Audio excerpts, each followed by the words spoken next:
Eh? Yeah. Let me just. Thank you very much. So I'm admitting Miss Peg now. Yeah.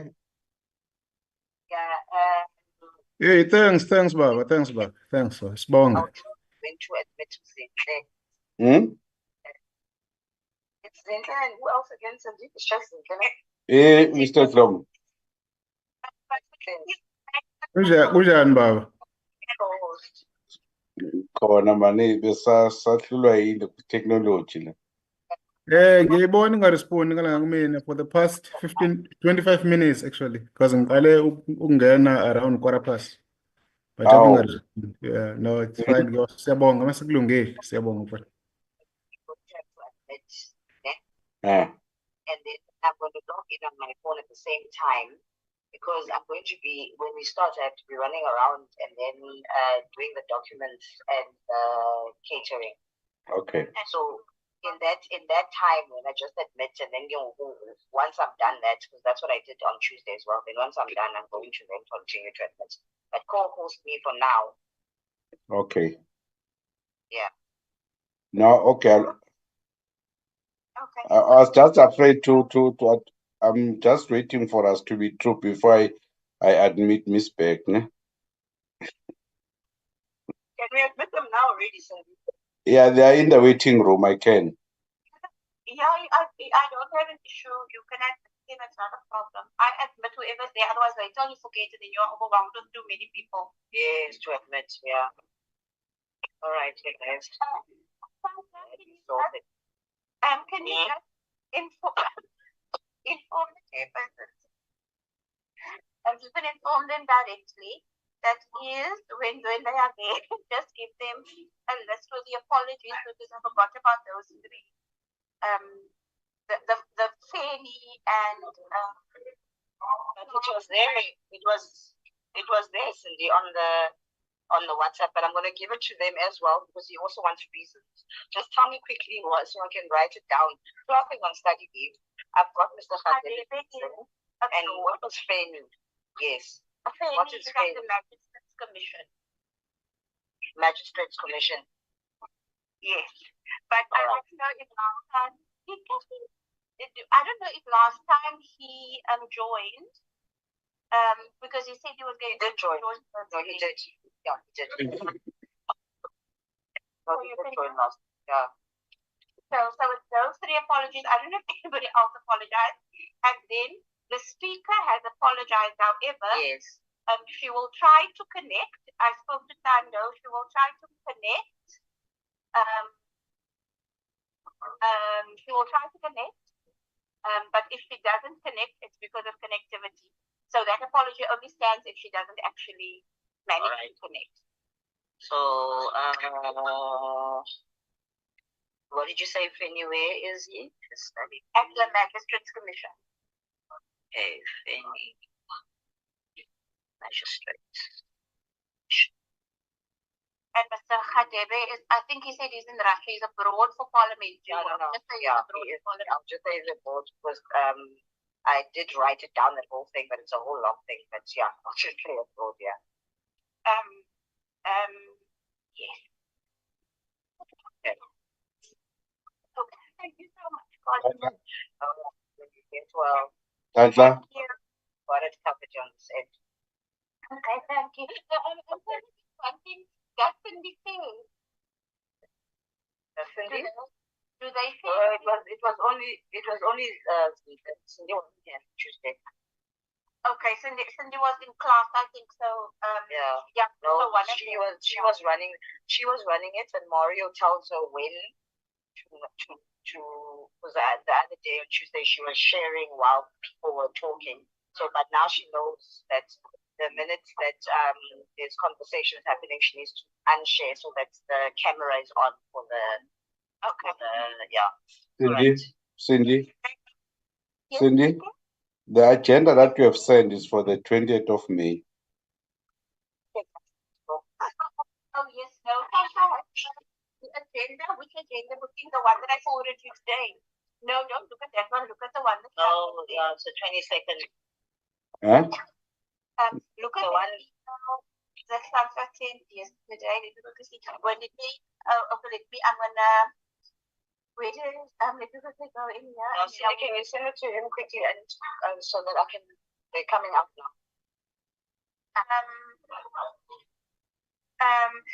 Which one is that email that I sent yesterday? And I sent an email last night. The one to Tamara. No, the one that I sent to you and the team. That is the correct agenda on.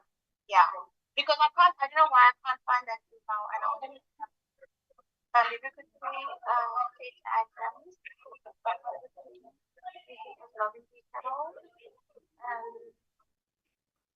Yes, it was 60 with Tamara. Yeah, okay. King, I'm forwarding it to you now. Okay. I'm forwarding it now.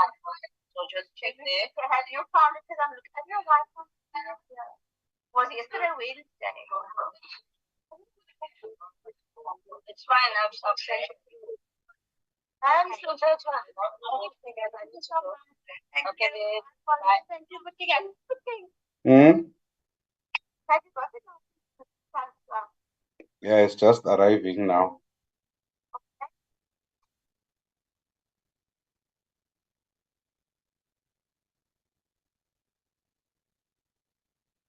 No, it still say 20, but I'm gonna try to go. Let's go into old Outlook.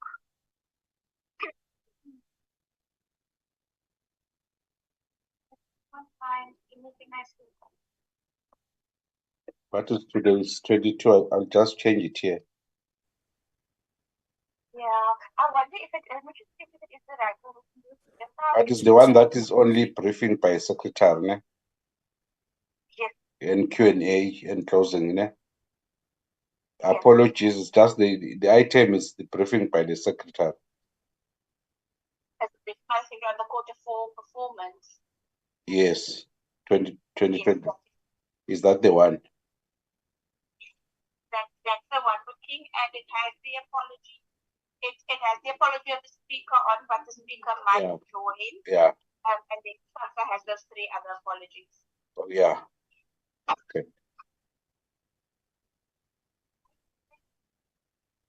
Yes, I'm fine. Are you fine now? Okay, can I leave? Yeah, I think so. Okay.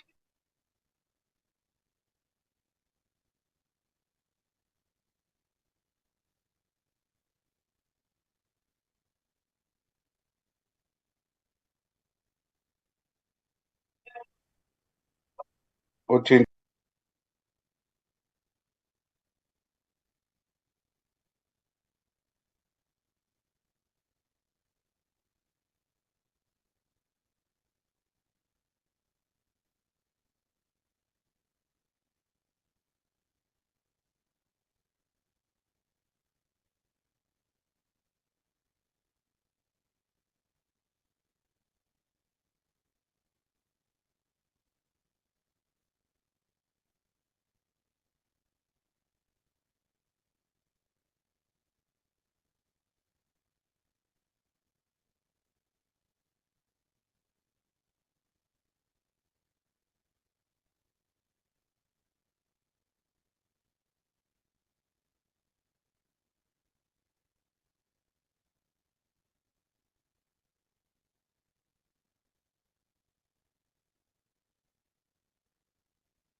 Recording in progress.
Good evening, honorable members. Can you close the door there, please?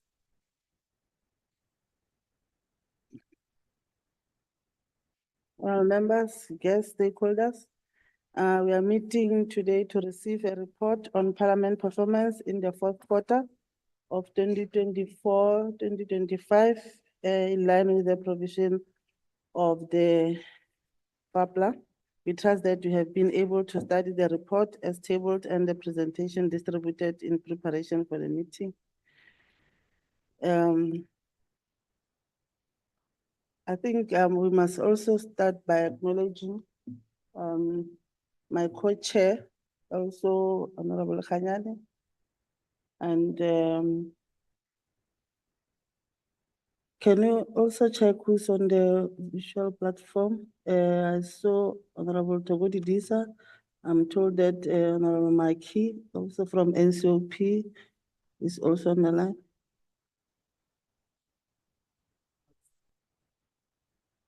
Okay, okay. Can you assist us on members on the visual platform, please?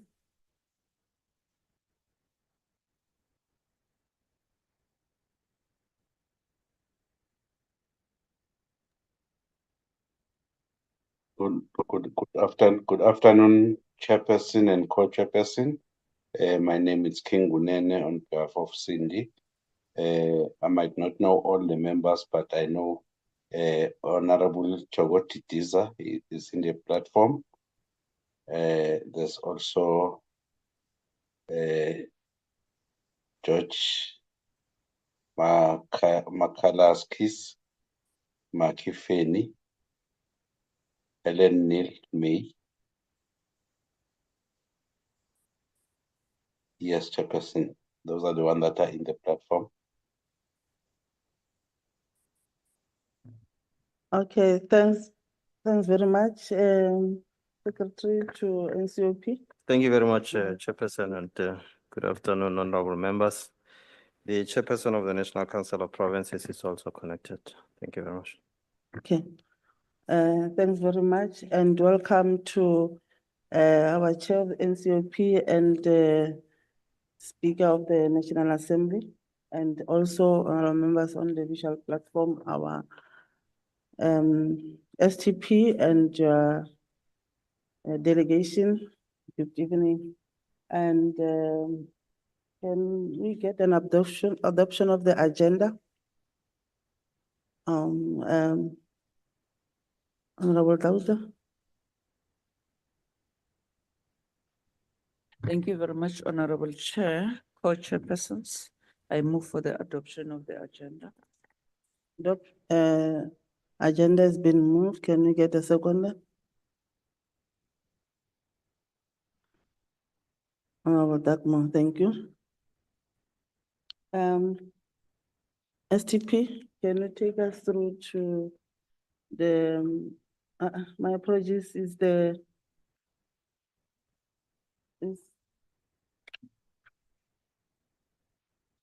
chairperson of the NCOP, according to the agenda here, Mam Rufilo or Mam Togo?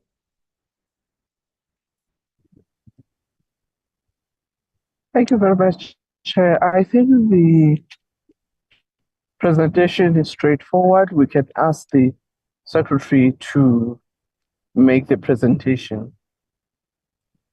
Okay. STP?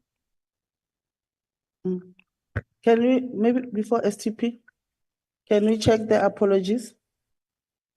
Yes, good afternoon, good evening, co-chairs and honorable members.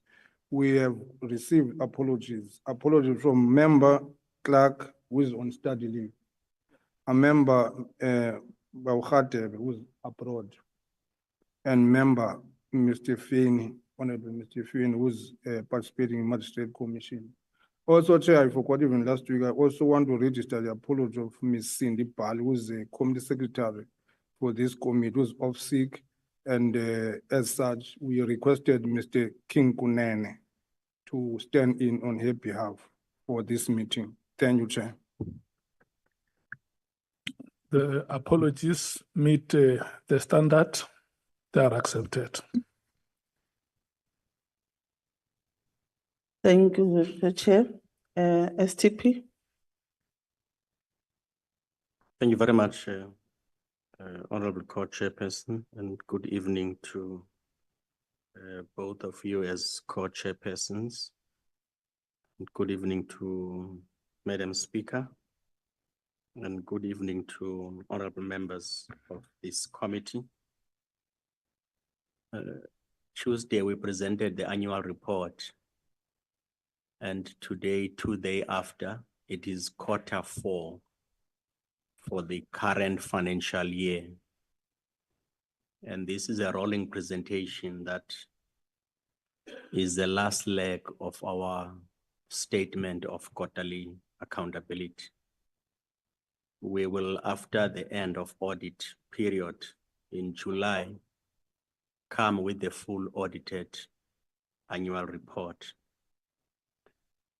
And Chairperson, consistent to our presentation on Tuesday, our Q4 report is also structured similarly. It covers the overall performance and focusing on the 2 programs of administration, which is Program 1, Legislation and Oversight, Program 2, and Program 3 being transfers to associated bodies. Expenditure report will also be covered, HR plus the governance and compliance report. For this year, Chairperson 24-25, and specifically for this quarter, we are reporting on 10 indicators that were adopted in the APP, of which 4 of those targets fall under Program 1, Administration, and 6 of those fall under Program 2, which is Oversight and Lawmaking. And in terms of the quarter, Chairperson, out of those 10 indicators, we are reporting that we have met 80% of the targets that were set for that quarter. Out of the 10 targets, 8 were fully met. And when we break it down in terms of Program 1, there were 4 outputs under that target. And the ones we have not met, the KPI that was outlined is in respect of the parliamentary buildings, which we have reported elaborately on Tuesday in terms of the sequential phases of implementing the restoration project. The transformational part dealing with the institutional performance has sub-components, and one of those is about reforming the culture of performance of administration of parliament. It is not a once-off target per quarter, per year, but it is a longitudinal target. So technically, it will reflect as none achieved, but it is an ongoing target that is annualized. So the other 2 targets on the ICT reforms and measuring satisfaction of members on the service we offer, those targets were met. And in respect of those targets where we have not met and met, the restoration project, as we have indicated, for that particular quarter, again, the main issues were around the cycle of approvals on the operational permits, the approvals by heritage bodies. They do carry a knock-on impact on certain elements of the project, but it doesn't mean that in the overall execution of rebuilding and restoration, no work has been done, because it is broken down into different areas, be it refurbishment of offices, be it demolition, be it removal of rubble, be it setting things, all those elementary targets have been met, albeit without the full project phase being executed.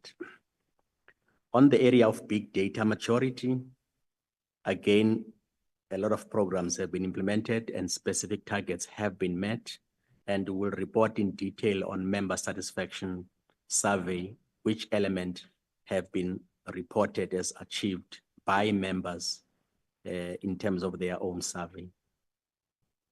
When we break down elements around the restoration, why target is not met, we are reporting on members that as per the end of the quarter, status reflects 80% implementation of restoration as per the milestones. And those that were achieved, the milestone was around completing designs, documentation and procurement for the old assembly. This milestone, as we said on Tuesday, was delayed by heritage approval processes. That is the design part for the old assembly. The site handover process consequently was delayed because it was supposed to be done this January. It is now scheduled and planned for June in terms of the completion of procurement by the Development Bank. The site handover for the new assembly, as we reported, has been achieved and the contractor is on site.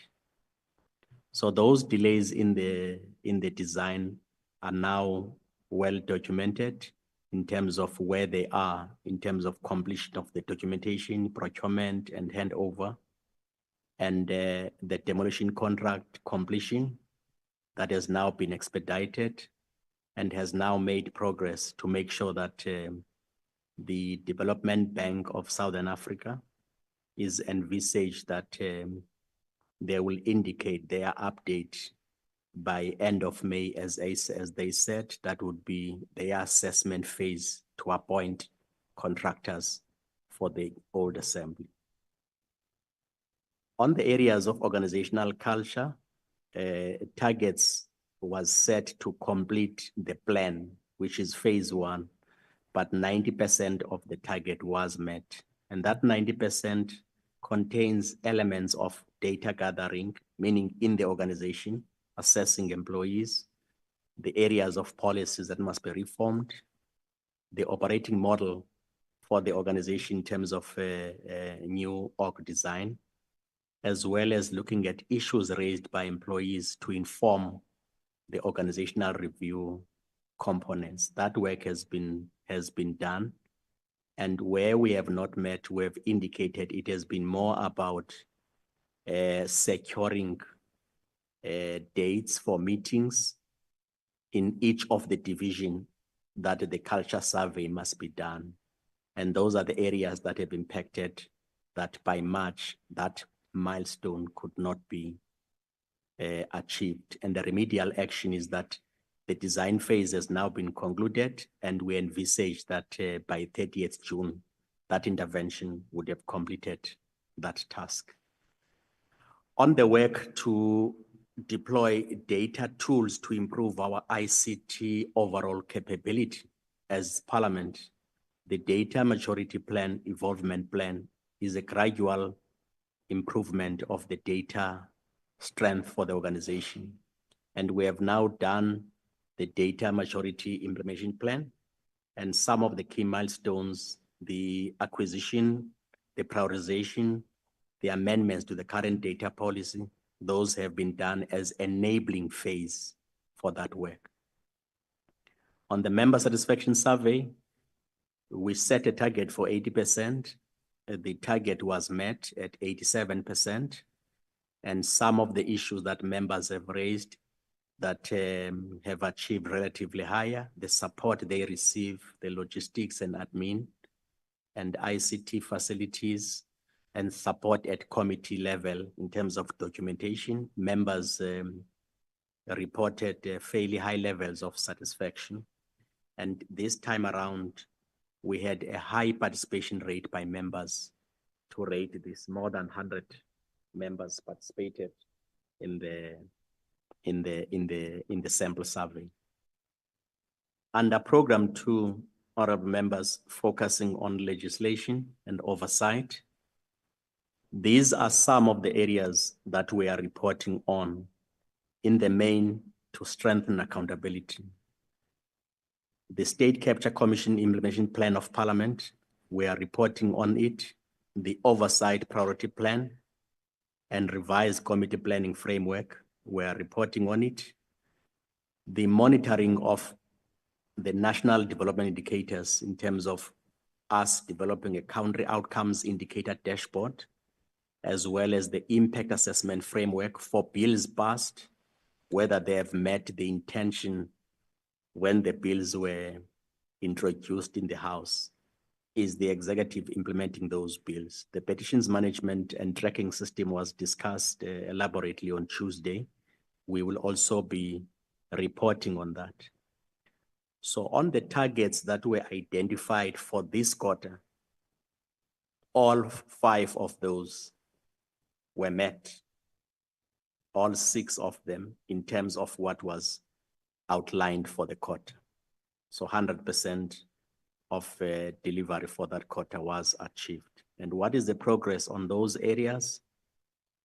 On the State Capture Commission, where reports were meant to be implemented at committee level, reports on the status of implementation arising from the work was undertaken by relevant parliamentary committees, highlighting areas of progress, ongoing work, and challenges requiring further insight. Those reports for progress were done. On the oversight priority plan to guide the work of each committee, again, those that were selected to pilot the framework was the Portfolio Committee on Transport, and specifically, it undertook oversight over Transnet, SAA, and SANRAL. The Portfolio Committee on Water and Sanitation undertook work on the Lesotho Highlands Water Project. The Select Committee on Social Services visited 9 healthcare facilities in Gauteng. The Portfolio Committee on Communication oversaw operations and projects of South African Post Office, Post Bank, SABC, USASA, USAF, and Centec, whereas the Select Committee on Public Infrastructure focus on the impact of the work of PRASA, specifically station modernization and rail corridors. Those were focus areas of oversight, and some of the key insights and findings from these oversights were consolidated into a comprehensive oversight priority plan pilot assessment report.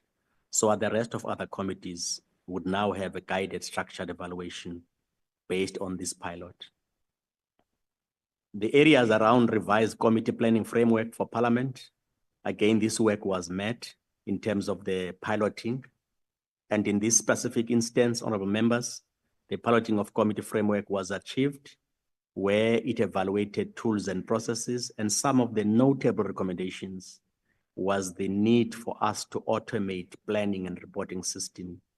And suggestions were made by committees for us to pre-populate templates and documents uploads and enhance efficiency and accountability. Some of the alignment issues were raised during that quarter that were observed between committee planning. House chairpersons have set priorities and the broader program outlined, and that underlined the need for improved coordination across structures and also for us to introduce monitoring and evaluation. All of those would now form part of the 2025-2026 focus areas. On the country indicator dashboard, that dashboard is meant to guide committees of works of Parliament so that the national development priorities up to 2030, Parliament has an approach to tracking if departments are implementing those priorities.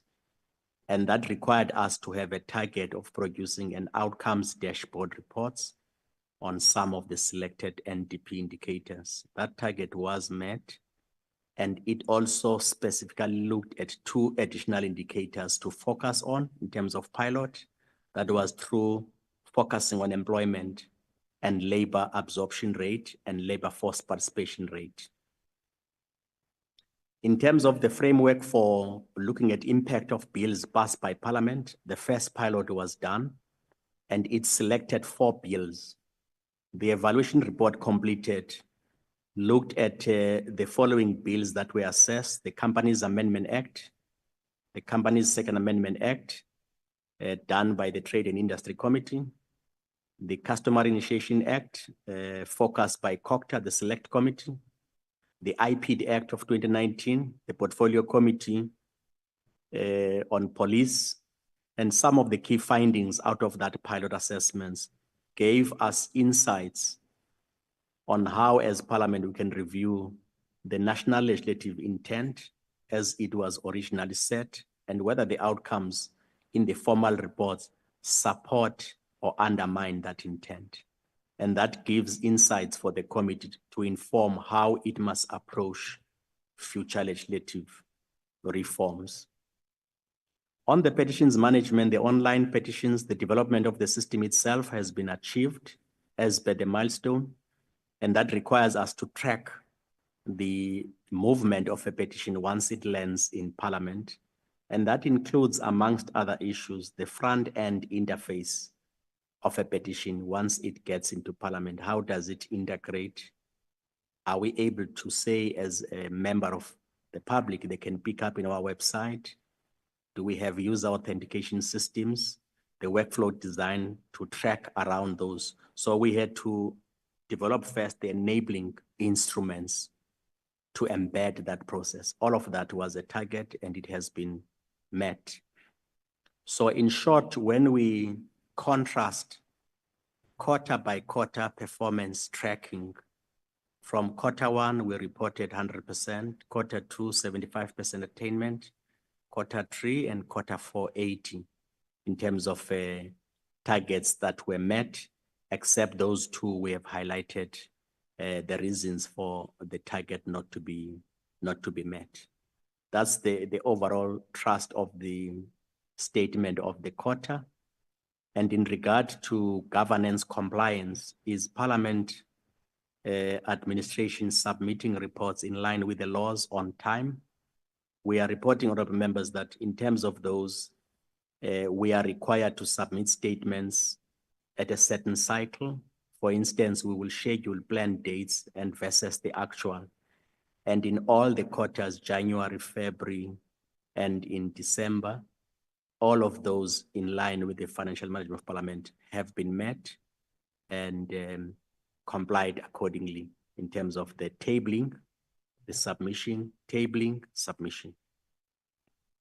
The summary of business of Parliament in quarter four, at the level of executive scrutiny for oral replies and written replies, were reported on Tuesday a longitudinal achievement for 23-24.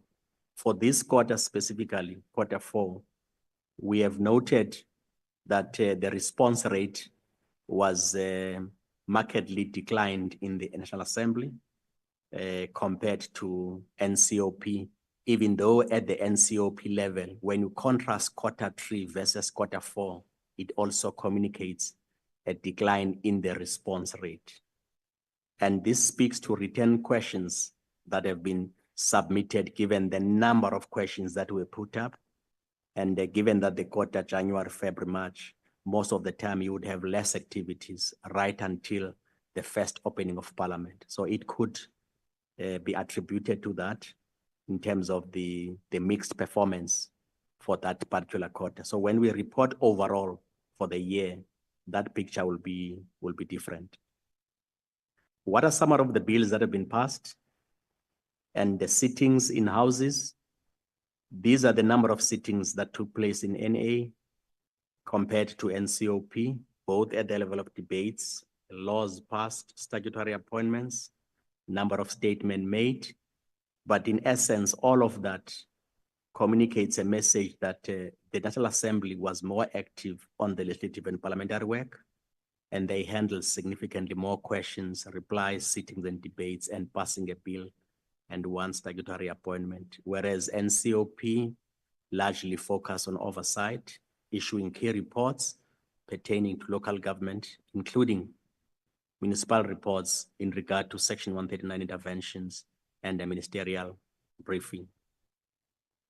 At the level of committees were busy in January, February, March for this quarter, performing oversight visits in January, totaling up to 16 for the period, and the reviews of budget recommendations review report, 10 were held for the quarter, as well as the sittings that were quite intense in terms of meetings that were held virtually and physically, totaling 244. And in January, the focus largely was on higher education and basic education, assessing school readiness, reviewed departmental reports, and additional oversight visits were performed by water and sanitation, correctional services, defense, as well as NCOP oversight on municipal turnarounds to address dysfunctional municipalities. The summary of some of the oversights performed for that quarter, almost all our portfolio committees were busy, focusing on the areas as outlined, NESFAS and MERSETA reports in terms of sitters, focusing on housing issues, oversight at Libombo border in terms of cross-border, as well as issues of matric results, quarter two, quarter three reviews, as well as the two provinces on the readiness for the Committee on Education and Correctional Services focus largely on rehabilitation and female offenders and juvenile programs, with key recommendations made for each, producing reports, making recommendations on those areas. At the level of statutory appointments, the Pan-South African Language Board, report from the Minister of Sports, and those reports were referred to relevant committees for noting. Where it was required for tabling, it was tabled. National Youth Development Agency, the Media Development Agency, reports are under consideration, and the Media Development Board, again, correspondence has been tabled by the relevant committee. The lawmaking in summary, Section 74 bills, 75, 76, 77, were tabled accordingly, dealing intensely with Section 75 bills and Section 76 in terms of the quantum of bills that have been considered in both houses. Public participation, a major focus around 8 public hearings that were conducted during this quarter, and they were focusing largely on the work of the Portfolio Committee on Health, where the Tobacco Products Electronic Delivery Systems Bill, there were public hearings in Free State and Western Cape, and the Portfolio Committee on Home Affairs had hearings of the Marriage Bill in KZN, and also 3 in the Eastern Cape to receive diverse perspective from people. And where public hearings were undertaken again in those provinces, they also focus on the input for those laws.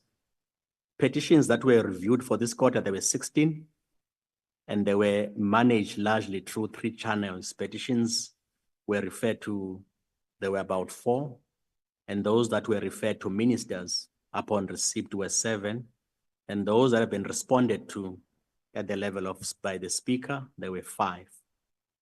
And our media outreach program during SONA focused on a number of provinces, especially using portals to drive education workshop for people to understand the nature of bills.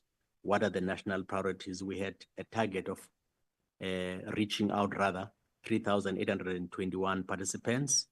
Parliamentary tours were also undertaken, about 804, largely focusing on SONA physically and virtually, and also interest on the national budget and legislation process. 18 public education materials were developed for the quarter, and publications were issued, reaching out 32,000, and that were distributed.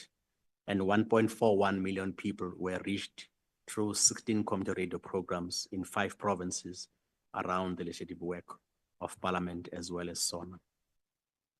On the international front, some of the engagements for this quarter where Parliament participated, the 56th SADC Parliamentary Forum, the Pan-African Parliamentary Secretariat Committees, the 115th Interparliamentary Union, the 68th UN Commission on Status of Women, the Non-Aligned Movement Parliamentary Conference. Again, bilateral relations during this quarter were held with China, Japan, Georgia, France, Zimbabwe, and the Association of South African Asian Nations. There were also delegations welcomed here in Parliament from Denmark and Sweden, from Scandinavian countries, focusing on climate change, energy defense, and sustainable development. Regional cooperation, again, on aspects of SADC national security strategy, and the EU interparliamentary meeting was held in February to look at the dialogue on peace and security. And the PGIR workshops boasted international relations, PGIR being Parliamentary Group on International Relations that looks into those matters. On IGR, again, focus areas on Section 139, 7 municipalities in KZN were focused by the NCOP, and also examined Section 106 statements that were reported as early warning sign in Madibeng, and the annual reports from Northern Cape and KwaZulu-Natal on such issues as enhancing accountability and finances. The special delegates that participated in the NCOP, as well as reinforcing cooperative governance support.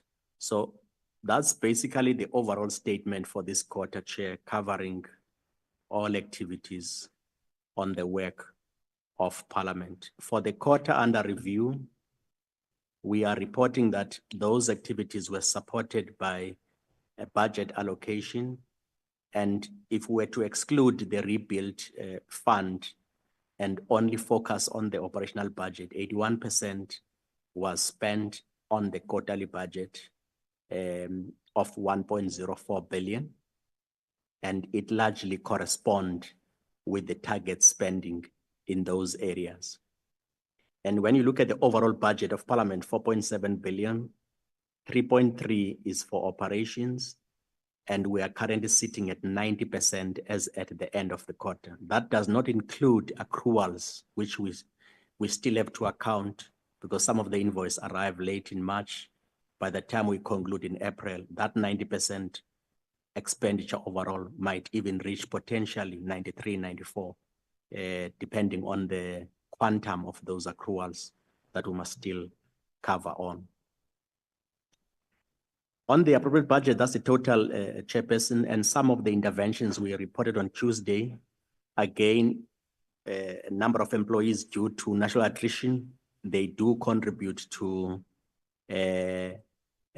savings on the budget in terms of employee expenditure, as well as areas where vacancies have not yet been replaced, given the turnaround around those areas. The voluntary employee retirement dispensation, again, there's not been a huge appetite to uptake. We have not spent about 28 million under that category as it was allocated 34 at the time. So the Minister of Finance even this week did reinforce yesterday that the issue of early retirement will be re-looked at and will be engaging Treasury to encourage areas where in our business such skills may no longer be necessary, so that we can encourage employees that are suitable and are eligible to participate in those schemes.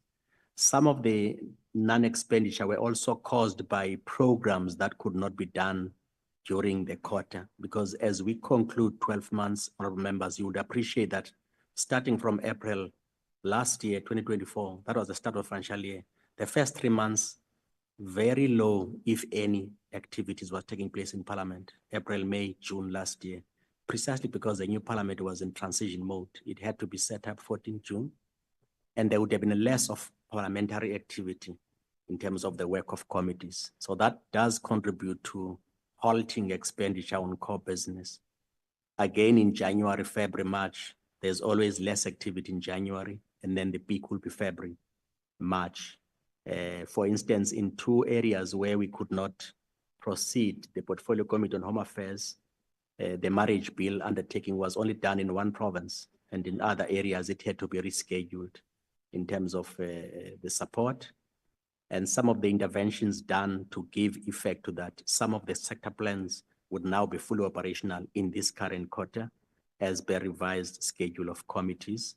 And we have also put a talent acquisition plan to make sure that the priority positions that pertain to language practitioners, researchers, content advisors, and committee secretaries, that is being fast-tracked to make sure that committees do have that support, because we do have money to fill those positions. So that talent acquisition plan is an intervention that we're putting in place to expedite that. The rebuild program, a contractor is now in place, and we'll begin to see an upswing in the expenditure between this April, May, and June on the new assembly. And we envisage, project that by July, once the old assembly contractor is in place, we will again start beginning to see an upswing in the expenditure when the actual rebuild is now in full motion. On the appropriation statements, again, this is the overall fund which the rebuild will receive another tranche from this allocation of yesterday by the minister, and also the expenditure on the direct charges for members where we have not spent, for instance, 22 million rather, will be returned to the national fiscus in terms of the legislation that governs those transfers. This is the overall budget spent in the various economic classifications, and it shows a relatively comparable expenditure, except in those 2 areas that we have highlighted, the rebuilding program. The overall budget for the quarter on the rebuild, this is the picture in terms of the rest of our expenditure for the quarter, except the rebuild. If it's excluded, we sit at 90%. These are the highlights of some of the details of compensation of members. Why are we retaining 22 million?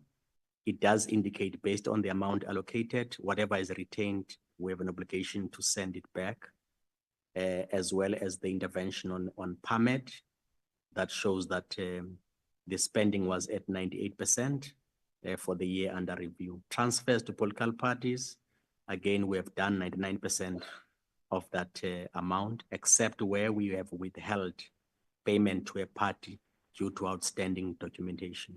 Goods and services, we set at 64%, and we have indicated that some of the areas where there's not been activities, it would rather because a program of a committee could not proceed until political endorsement has been done. In that case, for that quarter, it could not be done timeously and or rescheduled.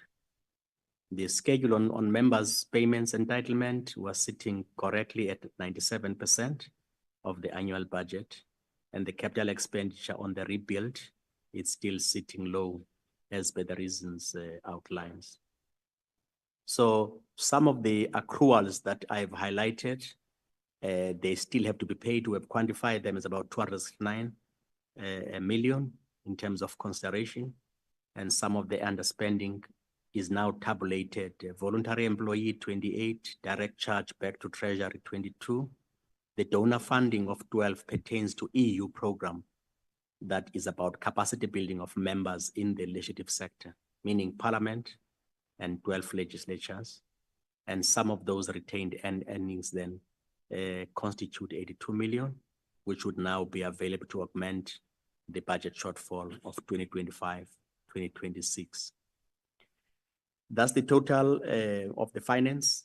And on the human capital, we have indicated the work that we are doing on capacity building for employees of Parliament, as well as some of the employees who have been exposed to training opportunities, about 105 employees, and the type of interventions on those programs, and also around e-learning development, change management programs.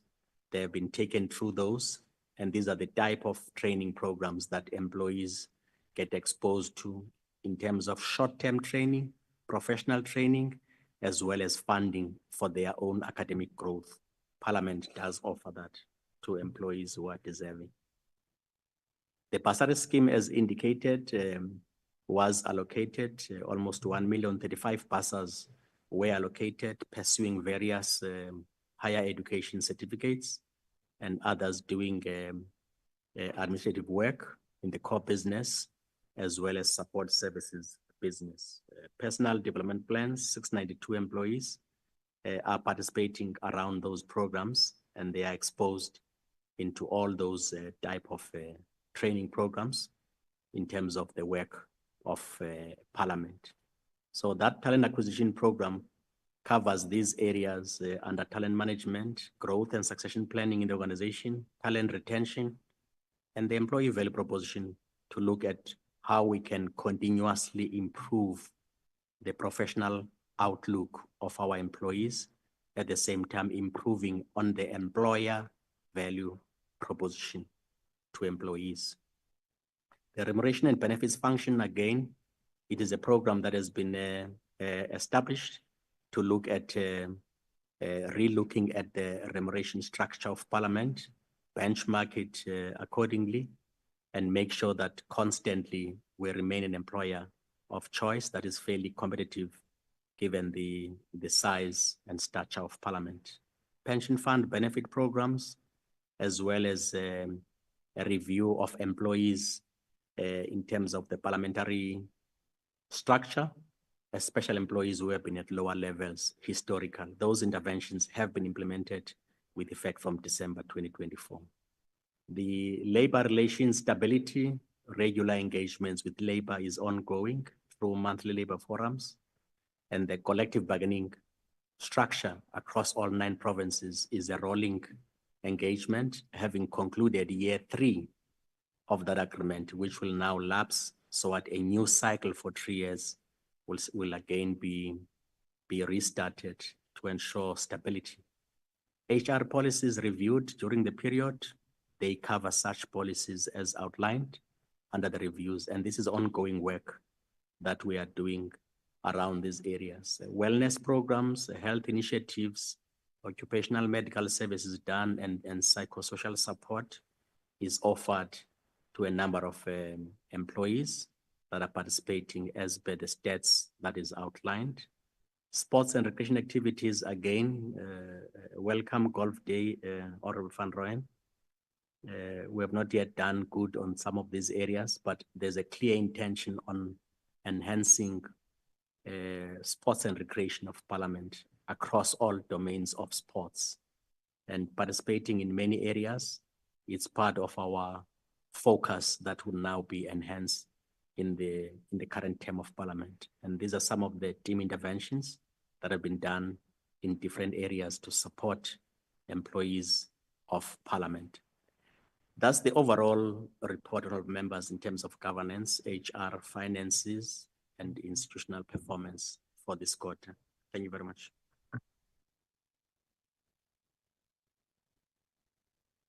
Thanks very much, FTP. I think that is the presentation from the STP. Can we get the questions for clarity?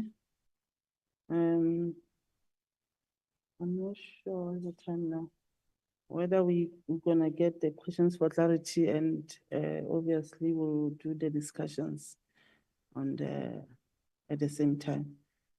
Honorable Sivisa,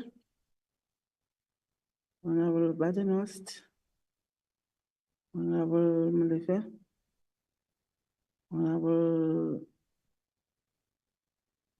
Van Rooyen,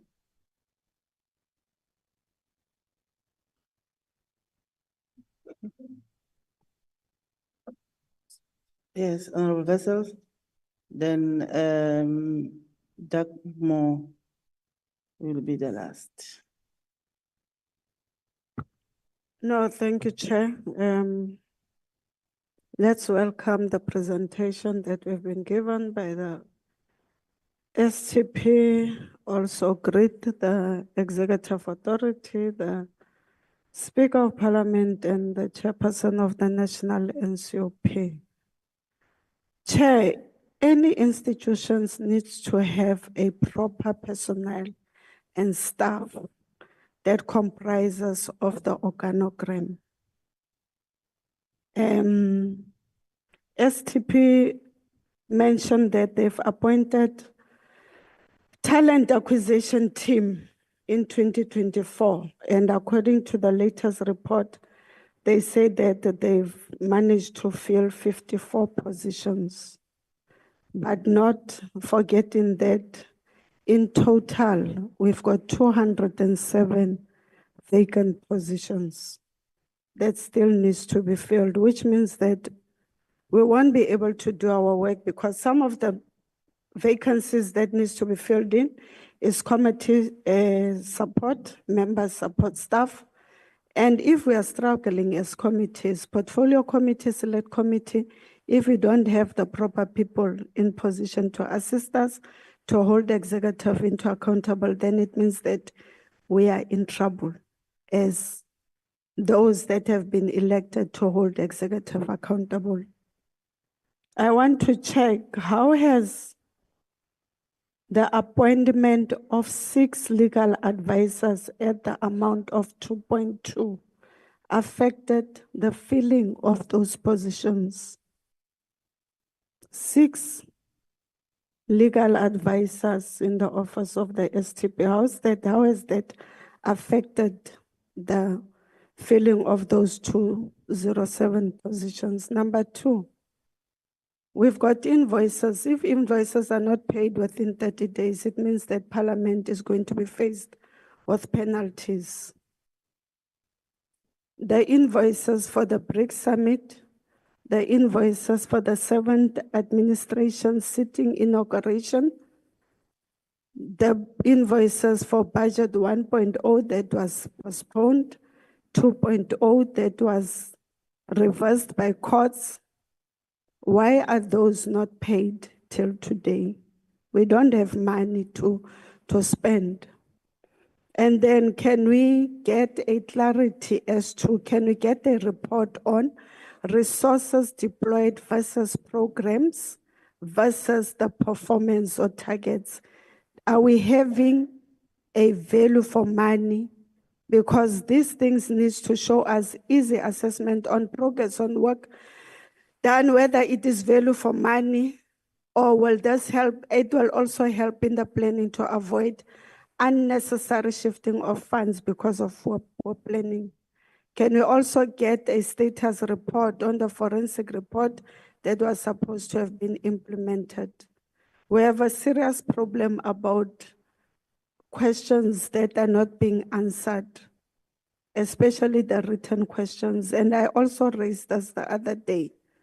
How are we going to monitor performance of ministers if ministers do not answer our questions? Because some of these questions, irrespective of the STP says during this period, there is not much activity.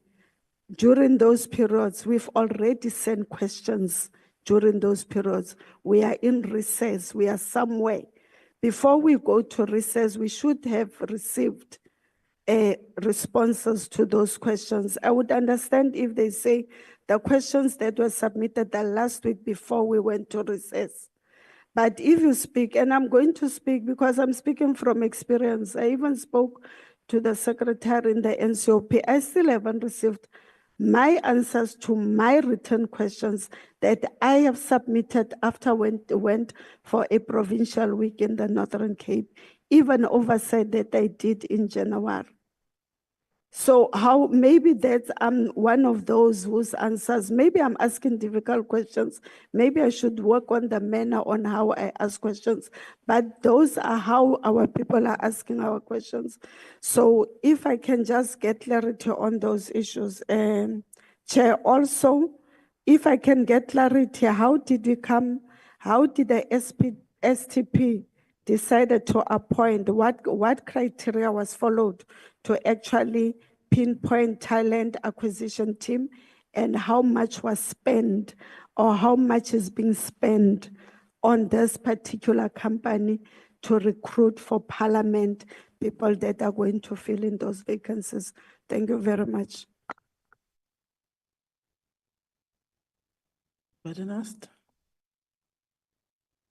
Yeah, thank you, Chair. Good evening, all. Thank you for the presentation. My question is on slide 43. There's a mention made of some 83 million rand that's going to be added to the 25-26 budget. But in the third quarter report, there was a mention made of 120 odd million. I think it was 124 million that was transferred from the rebuild fund to subsidize the operational budget. So I'm convinced you can't just take money from a capital budget and transfer it to an operational budget to use like a piggy bank, and then you just pay it back some later stage. There must be some sort of legislative framework that handles that. So my question would be, who approved the transfer to the operational budget? What is the legal process around the budget process to effect this? How will Parliament reimburse the project? And why is there 83 million rand on that slide 43? Why is that now called retained earnings when the amount is actually from the rebuild project? Then, yes, 2 days ago, previous meeting, the Chief Whip of the DA mentioned, Honorable Mikalakis, the lack of detail of the information provided by the accounting officer in that meeting. So I feel the information in the quarterly report is not sufficient for us to hold the accounting officer and managers accountable. Are we not supposed to be getting monthly reports? Why are we getting a quarterly report and it's all in generalities? So for example, I mean, I would love to know how much money was spent on traveling, catering, protection fees by the accounting officer personally, by the executive authority and by the House chairpersons. I'd like to have a breakdown of that. On the HR report, how much was spent on acting allowances? Please can we outline all the acting positions in top management and why are they acting? Please can we also get an explanation of when and why the CFO was suspended, and can we get a copy of the investigation report if there's one? HR, by how much has top management salaries been increased on a high level, and what is the pay gap? This is important for me to know. What is the pay gap between the highest and lowest earner in Parliament? On the HR report, there's a mention made of mental health cases and counselling cases that are very high. It appears that Parliament seems to be a toxic working relationship. So I'd like to get the STP's assessment on the reason why is it so high. Thank you very much.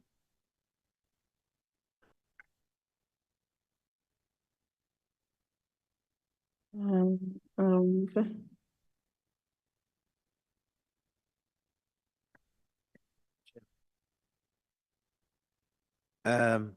I had the STP, I heard you saying that we have passed all the section 75 and 76 bills in Q4 that were due to be passed. So, but the section 77 bills did not go through, which was the money bills. But section 77(3) makes a section 77 bill a section 75 bill. So should we not be counting the section 77 bills with the section 75 bills, because de facto section 77 bill is also a section 75 bill because of the procedure that is in section 77. The fourth quarter performance is fine. What we're worried about is what is going to be reported in Q1, the next quarter, given the fact that the budget is not approved. We are now into 1 month and 22 days of no approved budget since the beginning of the financial year. Can you please paint a picture of what the quarterly report for Q1 is going to look like? I don't know. I know it's a bit looking forward, but it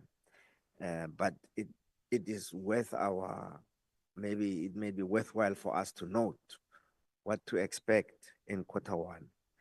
And secondly, beyond the 31st of July, if the budget is not approved, from the 1st of August, you may only spend 10% of last year's budget every month. Do we have any contingency plans so that we are not surprised later on when we make performance reports? Are there any contingency plans to deal with the expenditure beyond August? And how are we dealing with expenditure now during the 40% window? And in the light of the absence of the budget, I know accruals are from last year, but how are we dealing with accruals? And then on sports and recreation, I'm just curious to find out what is happening to the sports facilities in the parliamentary villages. One can see that there used to be tennis courts and gyms, but why are they not functional, or were they not in the plans to make them functional in the parliamentary villages? Thank you, Chair.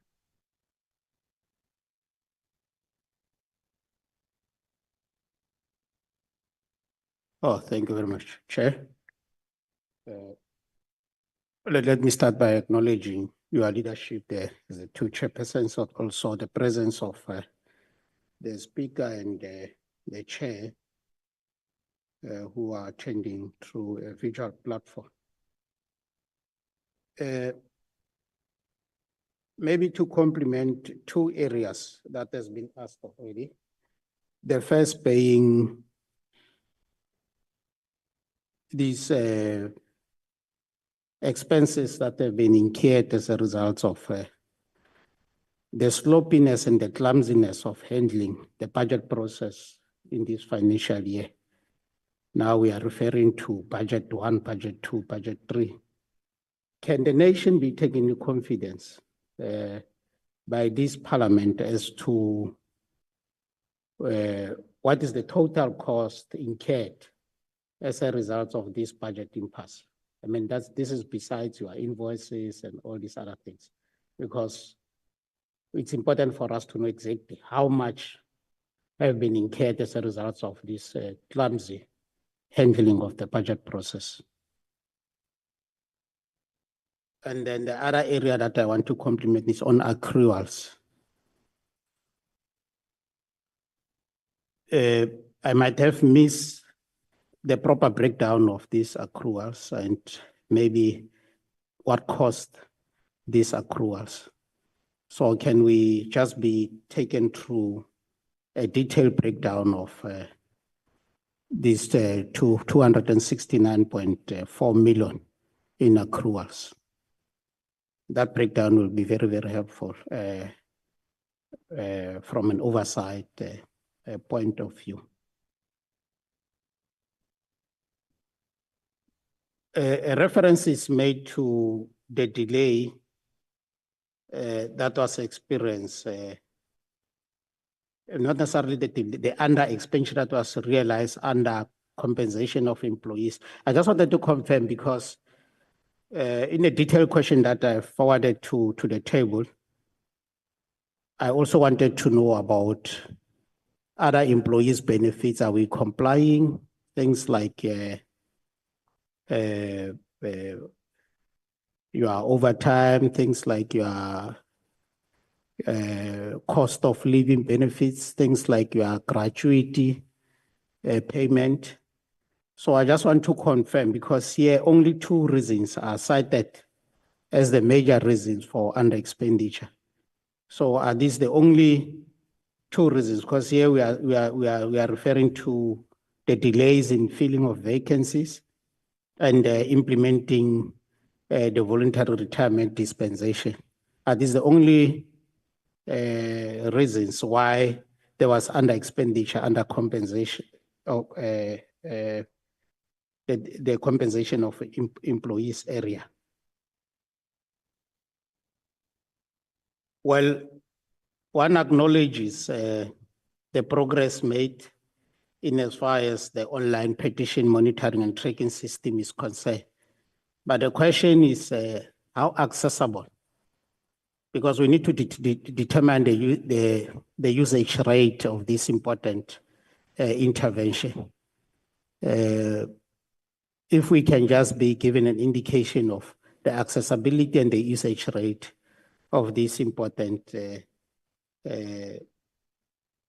system. Yeah, I think other questions have been covered, Honorable Chairs. Thank you very much.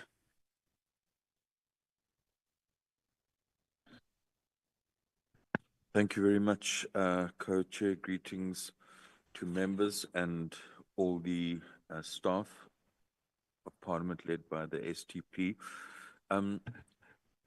Chair, just the one issue that I heard one of the members raise, which I just wanted clarity on, possibly when we can just get a response. My understanding is that this is a 4th quarterly report. I might have heard one of the colleagues saying something about a monthly report.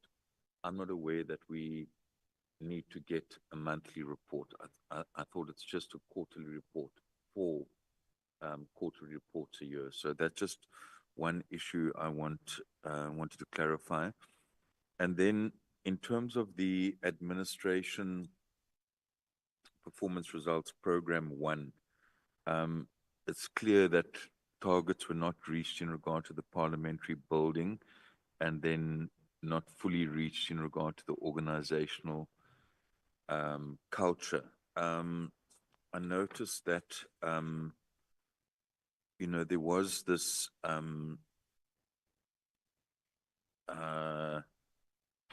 the customer satisfaction score So what I just want to ask, do you think that the target set for that customer satisfaction survey, which was at 87.3%, do you think it was realistic, or was it maybe set too low, the customer satisfaction survey? And then also just I think there has been, some explanations around the project restoration. We've previously also heard about what contributed to the delay. I just wanted to ask, in terms of those delays, and we were given reasons for that, can the STP indicate to us, was there time lost in days, and how does this impact on the overall target to have the parliamentary restoration project concluded? So were days lost, and how does it impact?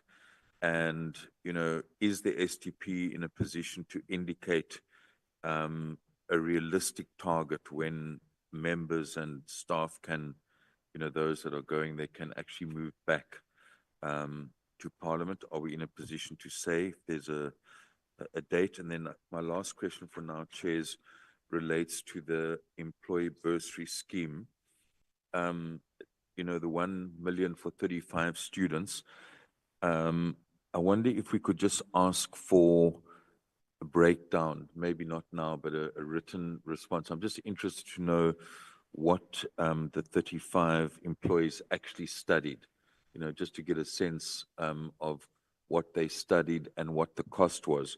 Because I presume if you just, divide 1 million by 35, you get one number, but presumably there were, some employees doing an honors course or a master's course or whatever. So not necessarily, unless someone can give an answer now, I would like to ask for a breakdown of that, what those 35 employees studied and what was the cost. That's what I'd like to know. Thanks.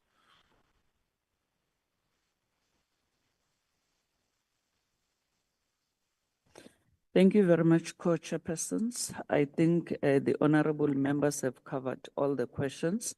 I just want to emphasize that APPs are reported on a quarterly basis, not on a monthly basis. And also that we have at several times explained the reasons for the delay with the restoration program. So project, if we can maybe put that question to rest, because we have been explained also in the workshop at the there by Century City during our induction, where we have been given reports about this. So repeating one and the same questions, sometimes it delays the meeting unnecessary. Let's make notes and also refer back to the documents that were given to us. Thank you. I think,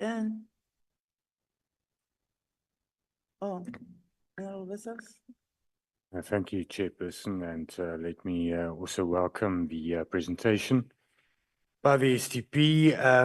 I'm largely covered, Chair, but let me ask with regards to international engagements. The STP did report to us all the international engagements during the quarter that's reported on. I would just like to ask if we could be furnished with the total cost, and then also of those engagements in this quarter. And then also if there's any evaluation of the fruits of these engagements, any evaluation of the benefits of the attendance of these conferences, etc. Then with regards to program 1 under the target achieved, improved digital tools and information. I understand that this relates to the big data and artificial intelligence and so forth. But I'm very worried, Chairperson, through you, STP, if I look at Parliament's technology, look at something very basic like our email, our VPN, those type of things. It's really embarrassing how ancient and prehistoric it is. So it is quite strange if we look at a target and set a target that's improved digital tools and information, and we achieve it. But the tools of trade, the everyday tools of trade, such as email, is a battle for everybody, members included, with really very historic and strange licenses that doesn't make sense, and where members have to sign in and re-sign in into email clients all the time, and those type of things. So has that been evaluated as well? Is it included in that target? And what is being done with regards to that? And on that same point, has a value for money assessment been done on our ICT licenses in general? We've been informed recently, I think in this week, yesterday, that certain things, certain output by certain departments are delayed due to licenses that has expired, graphic design and so forth. Now, the question is there any other assessment of bulk licenses and when things are expiring so that these type of incidents do not occur? In terms of the member satisfaction survey, I understand that the achievement or the satisfaction rate is good, but it is the number of respondents is almost just a quarter of members. It's better than, actually less than a quarter if you include all members, NCOP included. It's better than the previous quarter, that I acknowledge, but still it's not necessarily a true reflection. And what I would want to ask is, those areas, it's very good that the areas are highlighted which members are very satisfied with, travel arrangements, for instance, and so forth. But the areas that were identified that members are not satisfied with, where there is problems, what is being done there? Is there any focus? Because it doesn't help a target is achieved, especially we've had this survey, so many members and so many members are satisfied, but it doesn't really translate into anything real. Then, Chairperson, lastly, just for interest's sake, the tours of Parliament, especially the physical tours. What does a physical tour currently entail? Where do members of the public go? But that's just on a lighter note. Thank you, Chairperson. No, thanks very much, Honorable Vessel. Can I check on the visual platform if there is any hand?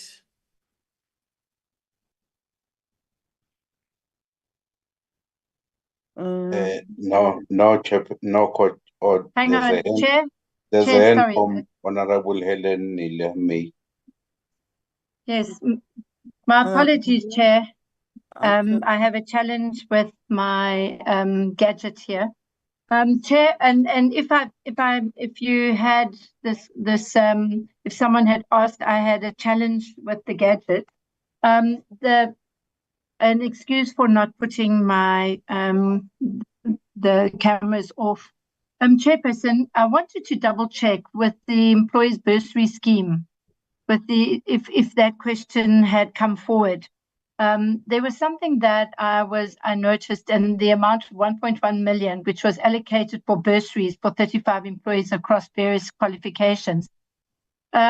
What criteria is used to award bursaries, particularly for postgraduate studies such as masters and doctorates, given previous limitations on such funding? And how effective is the personal development policy in supporting employee growth? That was the question that I had, which I wasn't sure if I had heard. I knew there was the Honorable Barnhorst had asked some HR and the vacancies, but I was just checking with regards to that question. Thank you. Thanks very much, Honorable Mayor. STP, I'm not sure about this, the information of page 26. In terms of the number of sitting virtually and hybrid. Taking note that this is a quarterly report presentation and it says NCOP 7. Maybe I can be clarified. What are you telling me that in a quarter we only had 7 virtual sittings? So I need to be clarified there. And Honorable members, I think the other part that I don't want us to be selective, because sometimes we're gonna deal with the issue, the following day we're gonna come and deal with another issue. I hear there is an issue of which I believe that the EA will gonna respond to that, the issue of the salary. I will request that STP, we want the information about the salary of all the staff members of Parliament. All the staff members of Parliament, the payment of the gratuity, we want information. Because if we don't do that, we are not going to do justice to ourselves as a committee, because we don't want to be viewed as if we are witch hunting or we are selective, because we are the legislators and we must make sure that whatever that we do, we cover everything. So let's have the information of each and every person, including their grades, so that when we talk of the issue of the salaries, we don't talk of the individual people, including also the gratuities and everything. Also the bursaries. We want this thing to be done and dusted once and for all, because we don't want to be selective in addressing issues. I think I made my point on that one. Can you respond to the questions that has been raised by honorable members? Thank you. Thank you very much, Honorable Co-Chair. I'm not sure if Madam Chairperson or Madam Speaker may want to start on any matter, unless they would reflect later, then I can proceed. I will reflect later. Madam Chairperson?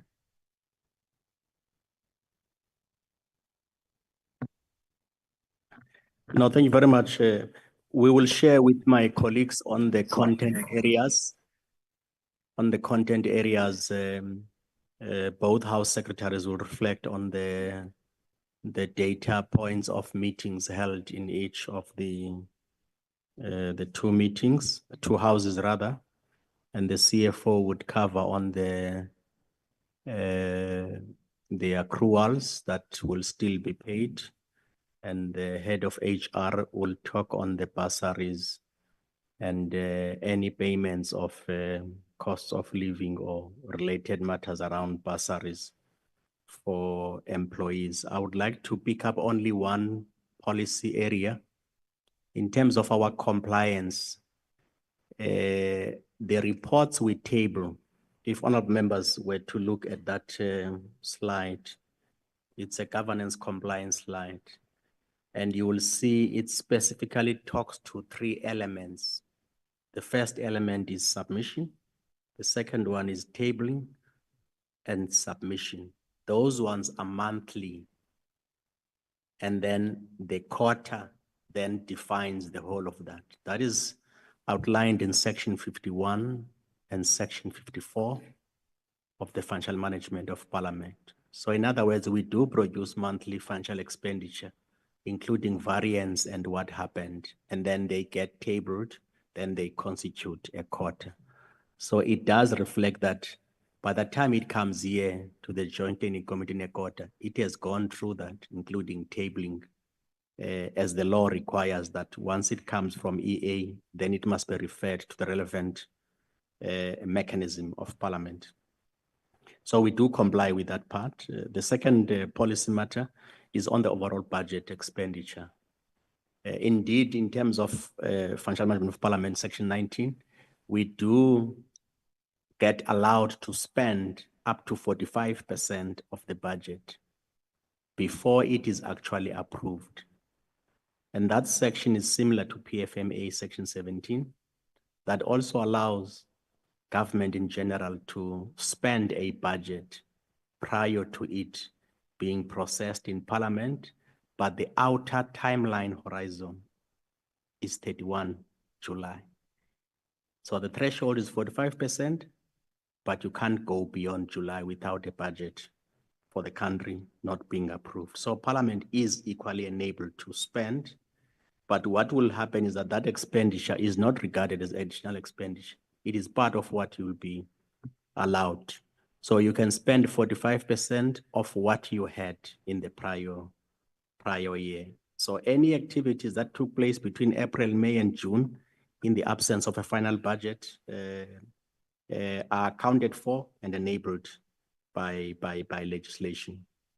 With regard to villages, the infrastructure in terms of wellness, sadly, the villages are currently under full management of public works in terms of infrastructure, whether it is a stadium or it's a tennis court and so on. And I think some of this conversation in the member support services of members, they would have to be raised quite sharply, because in Acacia Park, for instance, the last time I visited, I think pre-COVID, there was a gym, but it has since not been reopened. And in other villages like Laboria, some sporting facilities, but we don't have a budget for villages in terms of infrastructure for members. We, however, have sporting codes of Parliament in various areas. It is certainly an area that in our discussion, Public Works, we will be able to convey the issue of upgrading of facilities. I would like to hand over to the CFO and then to HR, as well as the two colleagues in those areas. On ICT survey, the head of ICT will respond. Thanks.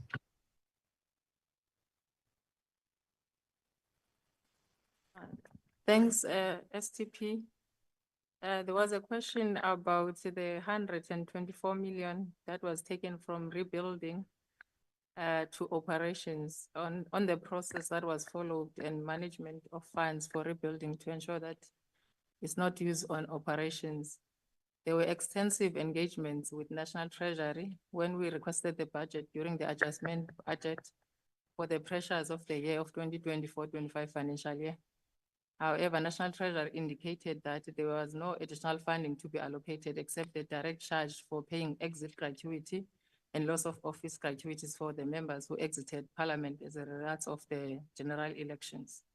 So on the engagements, they advised that due to these pressures, Parliament may take the 124 million from the rebuilding fund, and then we reconcile after year, and then they will augment that amount when Parliament submits the demonstrate the ability to spend on the rebuilding. So now that the amount after year end was not spent, we're engaging with National Treasury to see if the funding must be returned to the rebuilding, or it can be assisting with the pressures with the dome. Currently the dome now is not, we can't use it for the next 5 months, so Parliament must be able to function. Now we had a sitting for the budget speech yesterday. We must pay for the venue. So those funds will be assisting in those areas, but we won't just utilize them without National Treasury agrees with Parliament that they're gonna augment. Also with the allocation of the budget for 2025-26, the functions like the P20, the G20 are not considered in the allocation. So those are the other areas of the pressures of Parliament. Also, if we're looking at the budget for 2025-26, already the indicative allocation and what Parliament requires, there's a shortfall of 521 million. But we understand that the rebuilding of Parliament is critical. We don't just touch the money for rebuilding without engaging an agreement. In terms of the Act, Parliament is allowed to utilize. However, we know that rebuilding Parliament must be completed, so it's a priority for the institution. So those are the controls around that. In terms of the accruals are the accruals that we are currently processing now. In terms of the Act, we must submit the financial statements to Auditor General to audit by 31st May. We are allowed 2 months to process the financial statements. When we're accounting for the expenditure, it's not only expenditure that is paid by end of March, even the accruals for services that were rendered by end of the March, but not paid. So for all those travel-related invoices close to end of March, we must account for them before we say we've got underspending. So by end of this week, we will be able to quantify all our accruals. From that 269 million in that slide, this is underspending after projecting about 30 million accruals. But we're saying in that 269 million, you must consider the amount that was taken from the rebuilding. You must consider the underspending on the direct charge of 22 million, because that underspending must be returned to National Treasury in terms of Section 23(4) of FMPPLA. It's a direct charge. You can't reallocate it. You must return to National Treasury.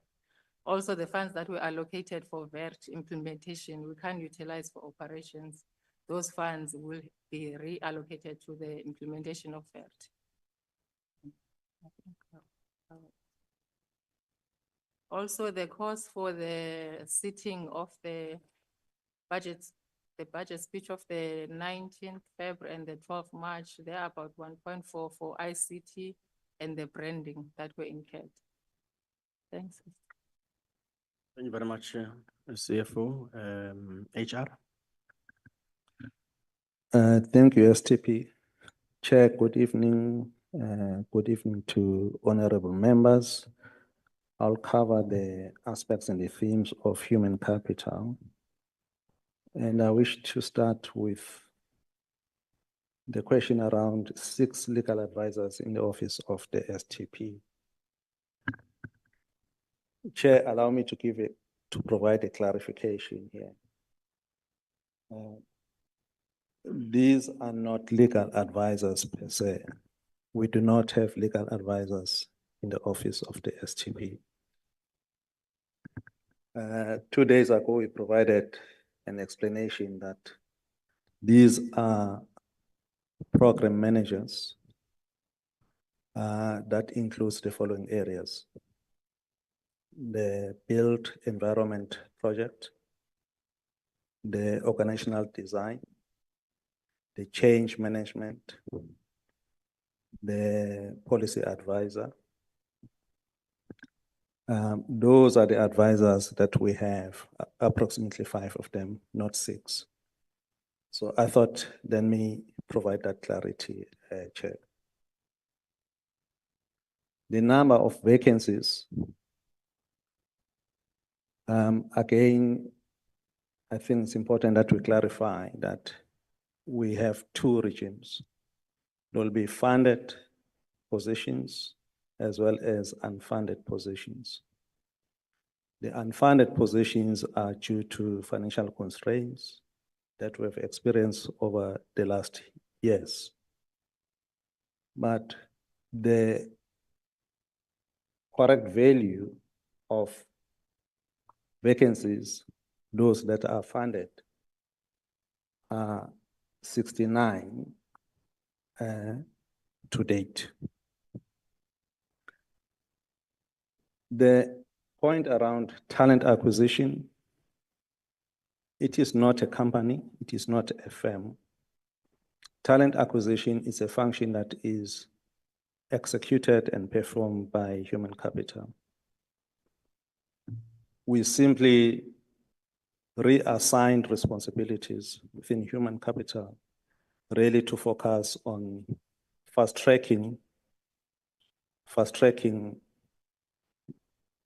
the vacancies to ensure that we bring in efficiencies. So these are 3 employees of Parliament parented within the Human Capital Division. They report direct to me. They've been with the organization for close to 20 years. So it's not a company. So I thought, let me clarify that.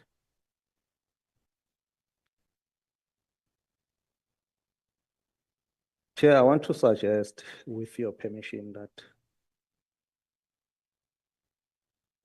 the questions around acting allowances, including the org structure, including the grades, we can prepare that information for you so that we can have meaningful engagement around it. That would be my request to you, Chair. The point around wellness, honorable member, we coming out of a very difficult period, which is COVID-19. I'm looking at the statistics in front of me from the report of last year. There's been decrease on various issues that we have attended versus the year of the previous years. We can share that report transparently with yourself. And the clusters that we dealt with are the issues such as substance abuse, are the issues such as homicide. Those were top 2 issues that were constantly and repeatedly being visited by our employees. Yes, of course, within our environment, we have cultural challenges that we're dealing with, the behaviors and so on. And we're managing those through the culture change program that we referred to. I will not necessarily indicate and agree that there is a toxic environment per se, but with those health and mental challenges. With regards to the bursary breakdown, Chair, again, it's a huge information. I'll request that we get space to reconcile, consolidate, and bring it back through you, Chair, for further presentation to the members. That will include programs that have been identified, sponsored through the bursary scheme. That will include cost per program. That will include the criteria that we follow to award bursaries. Safe to say that there is a bursary committee in place that also includes representatives of organized labor to ensure transparency and fairness. STP, I want to end here with human capital related responses, not unless if I missed any. Thank you. Thank you very much. Through you, Chair. Ravi is our head of IT. He can respond on the plans for upgrading our ICT infrastructure. Thank you very much, Chair, and good evening to the Speaker, the Chairperson, and honorable members. Perhaps I should start, I think, in the questions as they were asked. I think Honorable Van Rooyen asked a question around the petitions system. It is a new system at Parliament, and it's the first time that we've automated this process. And we're very excited that we're moving it from a manual management to an automated process. The first phase was to automate and ensure that the staff knew how to manage the system when petitions are submitted and migrate all of our existing petitions that we have onto the system so that we could track it. And we will then publish it to the website after we've done an extensive marketing exercise with our communications team and make it available to the public to publish those petitions directly themselves. And of course, then track it by themselves. The system is designed in that way that if a user creates an account and publishes a petition, they can then track its passage and its progress. So that's the e-petition system. On the matter of the licenses and the email system and the matters that were raised by Honorable Vessels, our current licensing, the bulk of our licensing for members, etc., staff, and all of our users is based on our M365 platform with Microsoft. It's based on the enterprise agreement that we have with them. It's a cloud-based license, so under the ideal conditions, if members do log on to the platform, they will receive all the latest updates. If they are not receiving any of the updates, Honorable Vessels, we're happy to intervene and assist where the software is not being updated, but every member should have the latest versions of the software, so there shouldn't be any outdated versions. On the matter of logging on, it is a concern that was raised by a few members because it is a tiresome process to change passwords for security reasons. And that's the main reason we do it. So one of the things that we would like to do is to implement a biometric system. So we take away the need for the passwords and that we are currently investigating and hopefully will communicate to the members very shortly, because we'd like to reduce the time that it takes for members or in between password changes. So it's not a very laborious process. In terms of licenses that have expired, I am not aware of any of those. We certainly try and keep all of our licenses up to date. But if there are any particular packages that you're aware of that isn't up to date, please let us know. We'll certainly investigate that matter. The other matter that Honorable Dugmore raised around the member satisfaction. The satisfaction survey covers 4 or 5 areas, from facilities to IT to catering, committees, etc. The target, if I remember, was set at 80%. And the benchmark that was used was a global benchmark. I think the global benchmark at the time was 75%.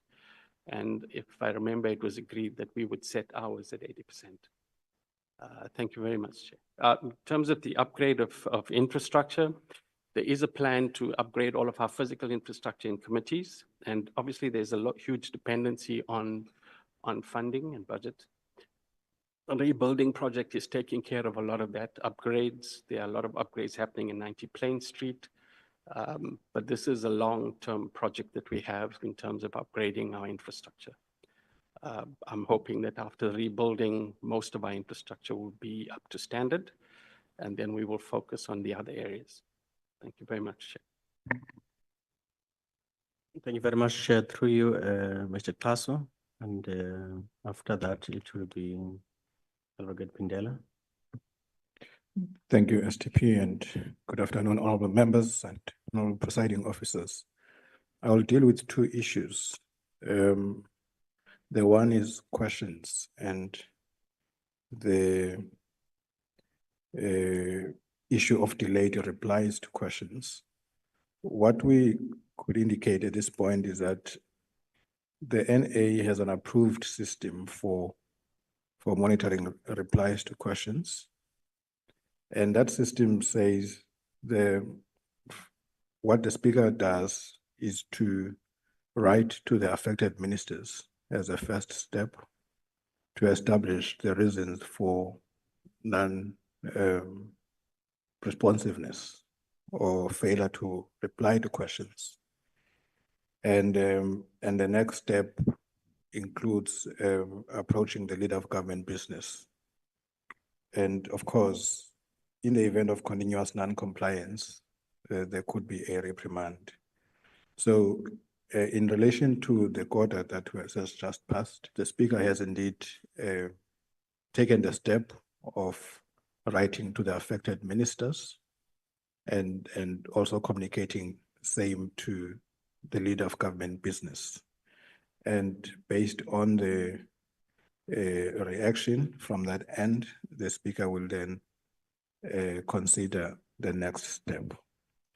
The second point relates to the issue of section 77 and 75 legislation is raised by the Honorable Molife. Yes, he is correct that the two types of bills follow the same process, except when you have to amend 77 bills, then the process follows a different route. So, of course, they can be categorized as bills processed by Parliament. In terms of the procedure, it's largely the same procedure with these exceptions.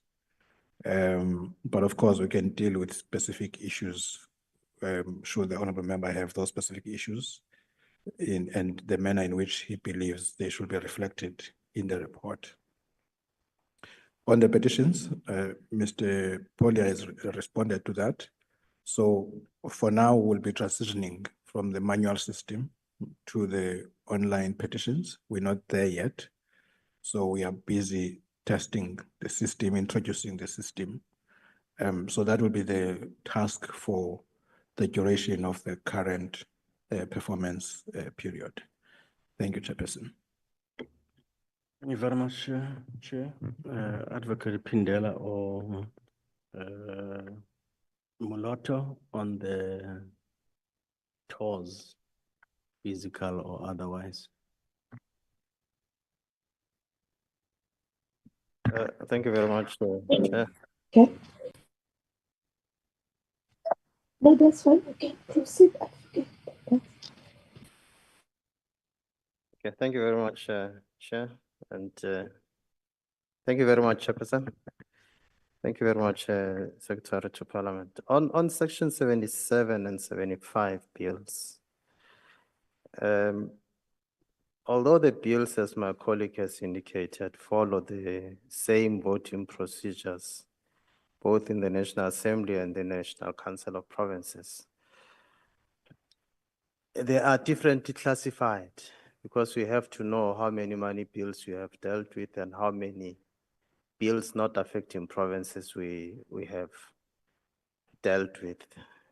We would be making a mistake if we were to say that because they follow the same process, then they should be classified as the same bills. So it's important that Parliament must know how many money bills it has dealt with, how many bills affecting provinces it has dealt with, and how many bills not affecting provinces it has dealt with.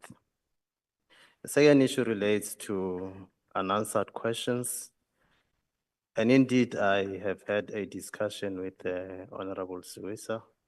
I have indicated to her that if there are questions which she has put to members of the executive and have not been responded to, she must indicate that to me so that I can advise the chairperson accordingly.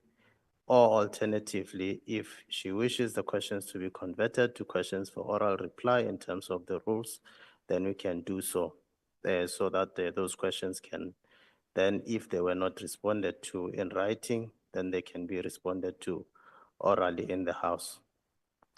So far as the number of sittings are concerned in the National Council of Provinces, I realize, Honorable Member, Honorable Chairperson, that this quarter is a quarter that is also dominated by the sittings of the provincial legislatures on State of Provinces addresses. And during that period, the National Council of Provinces does not schedule any sittings to enable permanent delegates also to attend the sittings of the provincial legislatures. So that may account for the number of sittings that the National Council of Provinces had during this quarter. I think those were the questions that were put to me. Thank you very much.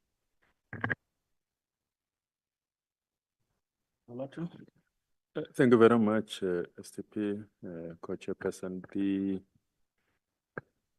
There are ongoing talks that are taking place in Parliament despite the precinct being a construction site. We in collaboration with the core business. That's a collaboration between the Parliamentary Communication Services and core business divisions through the public relations and the public education units. Ongoing basis facilitate tours to Parliament where various groups and individuals are taken on the tours of the institution. And those ranges from students from universities, school children, primary schools and high schools, and as well as international guests. Thank you very much.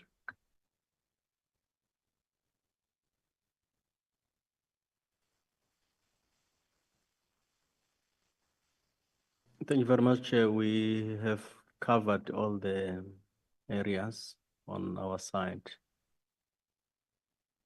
Can we check the executive authority if there is any response that they will want to give?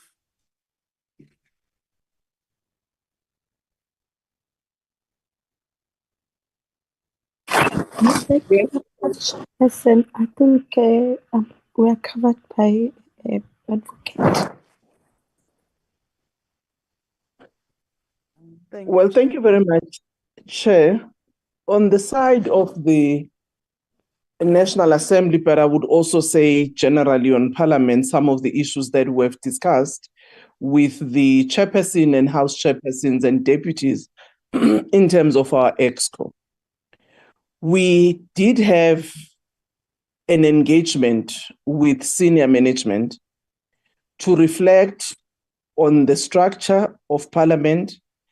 And we did indicate that as they work on the organogram, it would be important for us to prioritize the core business of Parliament and ensure that those are equally resourced, like the issue that was raised by the honorable member in respect of the vacancies that are there, particularly for supporting the work of committees. And we agree that we had indicated to the team that it is a priority.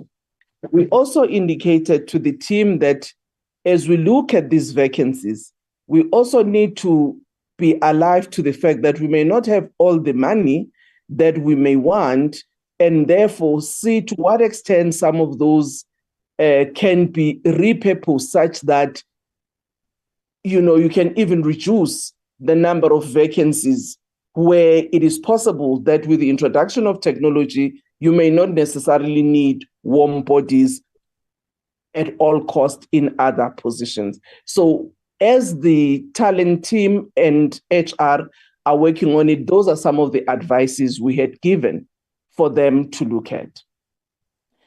The issues that relate to the unanswered question by members of the executive, the ministers, as I think the two secretaries have indicated, it's a matter that has been raised repeatedly in the various programming committees and chief whips forum of both houses. And we have tried as best as we can. And I do think that it might be necessary to even look at the rules, committees, whether they can be strengthened in order to give us, more leverage of addressing some of these problems. Because indeed, none of us will be happy that questions that are asked by members are not answered to on time or even adequately. Where there are oral questions, we had tried to improve, as members, particularly in the National Assembly, would know that even the way in which questions now are tabled, you actually even introduce the question to indicate what the question is about, so that members who may not have the order paper will have an appreciation on why the minister is answering a particular question in the manner that he may be answering.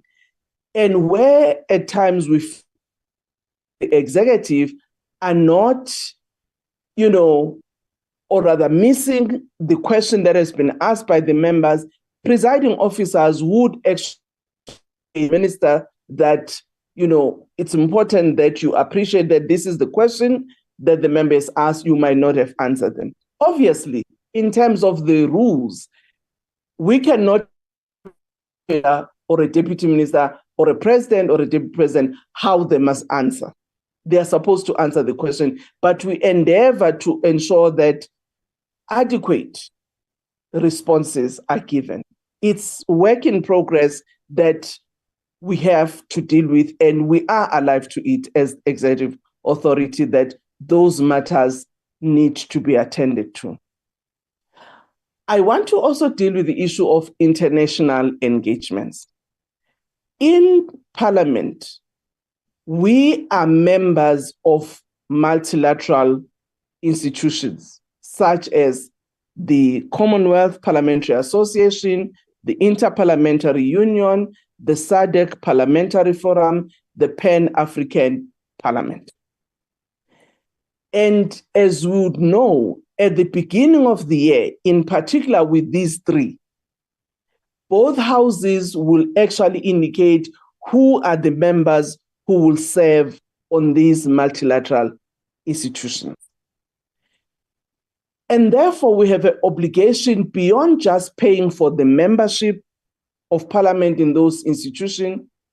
We also have an obligation to make sure that we support those members that have been delegated by Parliament to attend.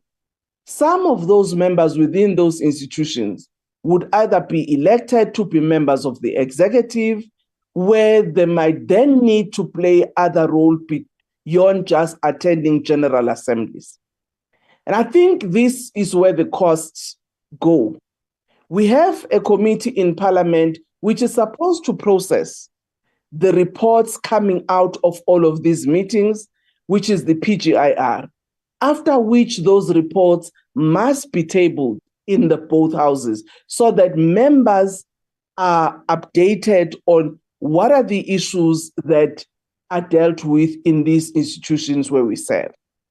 But you also have friendship committees. And we have indicated that the PGIR need to actually engage and advise. Which are those that we can have or develop with partnering parliaments beyond our borders, and also look at how those are supported. For instance, some members would ask the speaker or the chairperson to say, I do think that we must have a friendship committee with this particular country, but the speaker and the chair don't take those decisions. We refer them to the PGIR, which is a multi-party structure of parliament that comprised by actually members of parliament and chaired by the House chairpersons of international relations on both houses, who must then advise to say, these are the friendship committees that in this administration we want to revive or we want to enter into. Once that happens, then the MOU will actually be established and also indicate what, or who, in terms of members that will form part of those friendship committees. But that's the work that the PGIR does.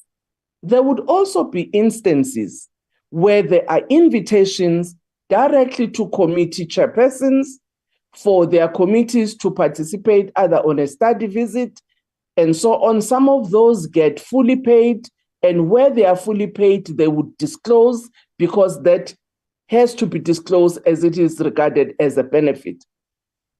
But some of them might say, we will pay for the travel and the accommodation, and then in those instances, Parliament will then pay a stipend according to the rules in terms of how much is paid for the subsistence allowance. Sometimes there will be an invitation, for instance, as we had taken over the IPU, where a speaker was invited, but the speaker then requested the deputy speaker to attend that meeting in Brazil last year. So I just thought it's important to just give those in question, those in context. But then, as to whether or not they've got value for money or not, I think it's a matter that the members must then determine. I don't think administration would be in a position to answer on those matters, whether there is value for money in being a member of BRICS, in being a member of PAP. So, and I think it would even be beyond just this committee or the PGIR if there is a view that there's a need to change or to pull out on some of them.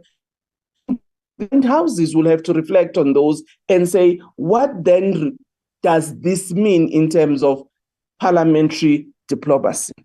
Because that's what these multilateral institutions offer for Parliament.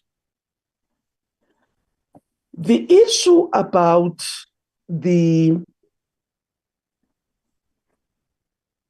money for rebuild used for operations, it is important to indicate that what the CFO had indicated, it's true. We had the engagement with the Minister of Finance just after we started to actually reflect on the state of finances of Parliament, firstly, relating to the transfers that we have to deal with immediately when other members are not coming, and the time it takes for Treasury to pay us back. We also had to say the consequences of what happened on the fire. You had the loss of offices of members, you had the loss of meeting facilities, and how do we address this? Because it's a consequence of that disaster. Beyond the rebuilding, Parliament must function. It is in those discussions where the Minister of Finance says, what has come out as a result of this disaster will actually form part of the overall budget of the rebuilding. But you also said, given some of the challenges in terms of your finances, you can utilize this money for operations. And there is a detail in terms of that engagement, as well as the communication that came from Treasury in that respect. And I do think that some of the issues, Chairperson, that were raised, which must be responded to, they may not necessarily be in relation to Q4 annual performance plan, but there are indeed issues that members would like to have in relation to disciplinary hearings, in relation to consequence management on some of the issues that relate to members of staff, as well as the issues of contractual arrangements in the appointment of all staff and their benefits and salaries, as you have said, Chairperson, and being mindful that some of the decisions are decisions that were taken before the 7th administration. So we can give that report to a Parliament, to the committee, as you have said, Chairperson, that can come on all the various appointments that have been made by the institution. Thank you very much, Chair. Thanks very much. I want to start with Honorable Van Rijn, then Siwisa, then Badenhorst. Thank you very much, Chair. Yes, I appreciate responses received. Allow me just to make a follow-up, because I think there are some details that one will appreciate. On the online petition, I'm not sure if there is a project rollout plan. And then if the plan is there, how is this going to ensure that our under-service areas are going to be accommodated in this plan. So as we don't find that at the ultimate implementation stage, only the advantaged are entitled to access this important platform. Can we, as part of the rollout plan, be informed of how our people in those under-serviced areas are going to be accommodated in this online petition platform? And also, I appreciate your response on the amount used, to utilize the convention center, but my question was not specifically on the third attempt. I was referring to all the 3 attempts on the budget processes. The cost incurred hitherto. Can we get that figure? So as we are clear on how much have been wasted as a result of this lack of leadership demonstrated by the Minister of Finance. I think, Chair, in her response, the Speaker indicated that this permission that was realized from National Treasury on the ultimate utilization of the CAPEX allocation for operational purposes is in black and white. For the sake of transparency and also for the sake of bringing this matter to its logical conclusion, I don't see any harm if such correspondences, because at the gist of the question was the legal provision that ensured that this particular transaction takes place.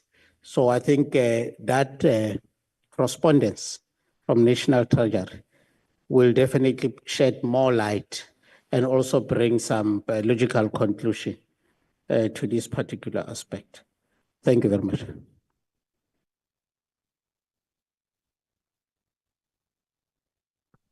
No, thank you, Chair.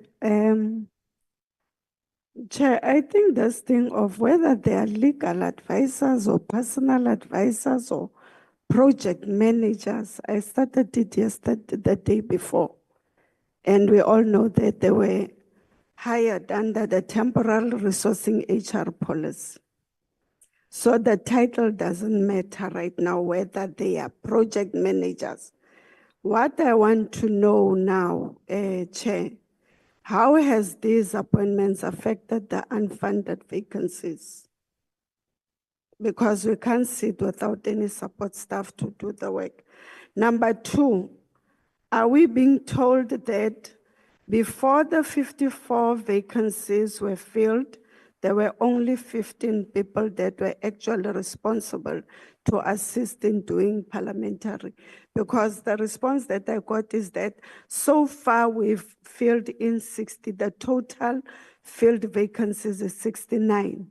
And the report that we got from the appointment of the 3 employees was that they filled in 54. It means that does it mean that we had 15? Number 3, the response says this talent acquisition team are actually employees of Parliament. And the reason why I ask how were they appointed, because it says appointed. And when you appoint somebody, it means that there's a crisis.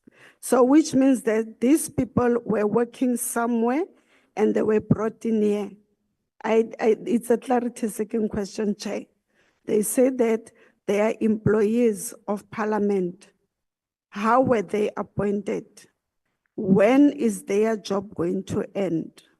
For how long are they appointed in those vacancies?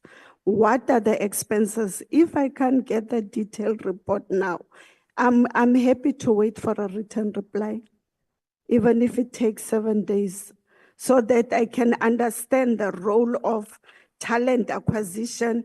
I can understand the role of the project managers and how much was spent, because we can't be told that at present we've got 69. It means that all of this time for the past two financial years, we've been operating with 15 people. And now 54 plus 54, it gives you 69. And then it's not 6 project managers, it's actually 5. But the core problem is how has the appointment of these 5 or 6 project managers affected the unfunded vacancies? Number 3, actually, how many unfunded vacancies do we have? How many funded vacancies do we have? So that we know that, because now we are starting the project of appropriation and all of those, so that we must know how are we going to go about to say, we need money to fill this in, because if these people are not there, it means that Parliament is going to collapse. So I'm willing to get it in writing, Chair. It doesn't need, because it means it's a report on its own. How did we come to start with the talent acquisition? How did we come to appoint project managers or personal advisors or legal? 5 or 6 of I them. think Thank we you had very to, much. Honorable Siwisa.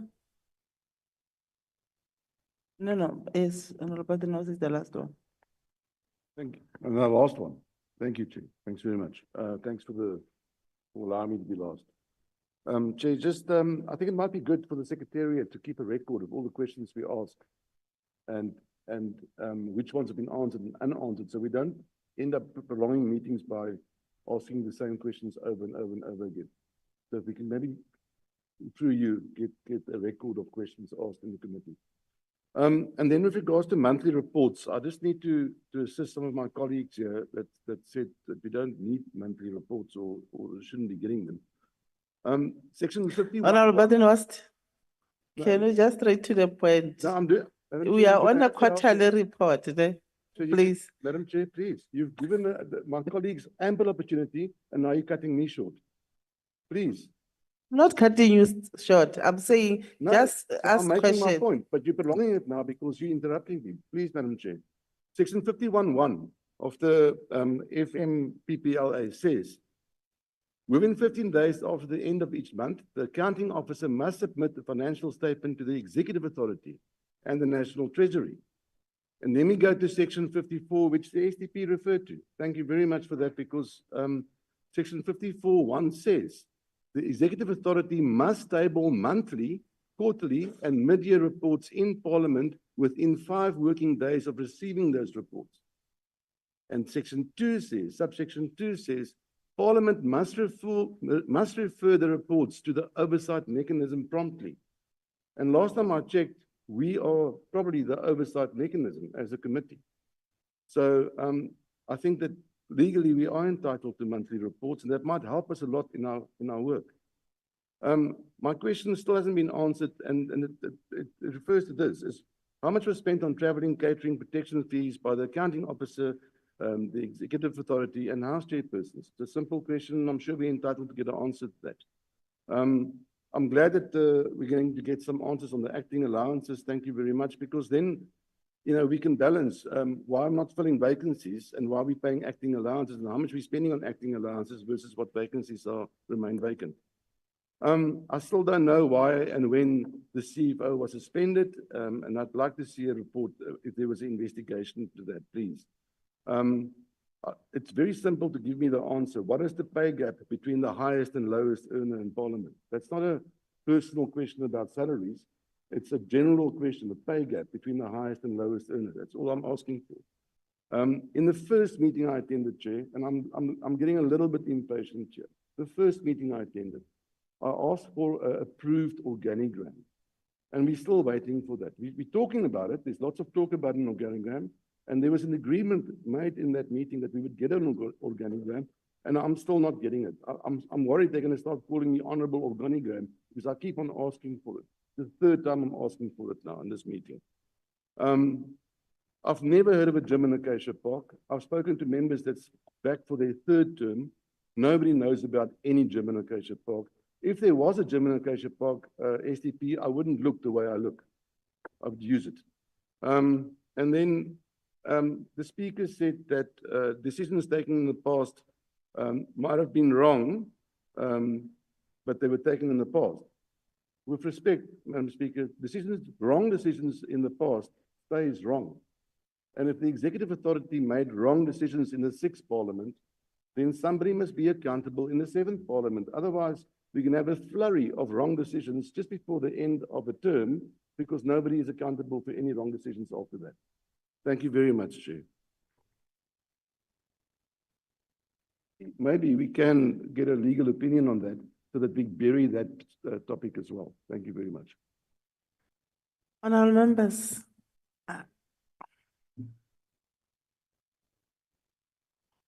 Deputy Chief Whip. Thank you very much, Honorable Chairperson. I think it is wrong of us if we will cast aspersion against officials of Parliament who cannot maybe defend themselves. What we said as this committee, I remember when we were in Mark's building, we said everything that must be discussed in a meeting, we must first get a report that will be presented to us. Then we can conclude based on that report. So I want to suggest, Honorable Chairperson, that for those questions, if the administration do not have responses for them, they can then respond in writing to this committee. And also to say that whatever information that is personal with regard to the officials, we shouldn't use it for our political expediency. That is my plea, because I can see that the meeting will go on and on up to 10 o'clock. Some of us have some other things to do. That is my plea, Honorable Chair. If they don't have the responses today, they can do it in writing. Thank you. Thank you. STP, I'm going to request you not to respond. You are not going to respond. I said, we are going to request information. The information for all the staff members of Parliament, so that tomorrow we don't discuss this matter and the following week or the following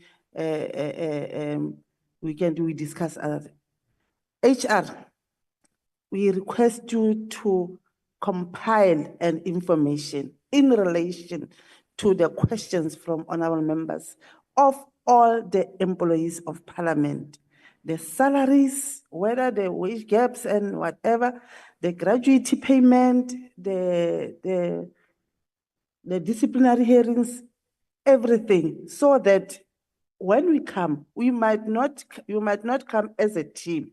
We might only focus on the HR issues, even on the day, so that we satisfy ourselves. So we might come with the STP, then after that, we're going to focus on the issue of the building. We'll do the oversight on the building. After that, we'll come back and also deal with that, so that we don't cloud lots of issues in one day and honorable members will not be happy, because I will have something to say, and the other members will have also something to say. So compile the information, let it also come to us. Myself and the co-chair will also make sure that we look at the program. There's a programming with us here. We'll look at the suitable date to come specifically to deal with those issues. I think by that day, we'll be able to have clear information, including the resolutions.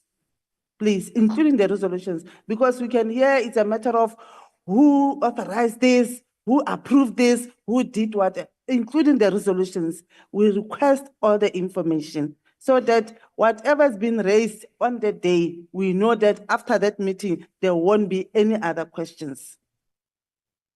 Thank you very much. And I think, Honorable Chair, Co-Chair, this is the... No, so thank you so much, honorable members. Let me put this on record. There are questions that Honorable Van Rooyen has forwarded to me. And I want you to know, Honorable Van Rooyen, that your questions have been forwarded to the office of the STP. We can expect that they can indicate when they will be able to respond to your questions.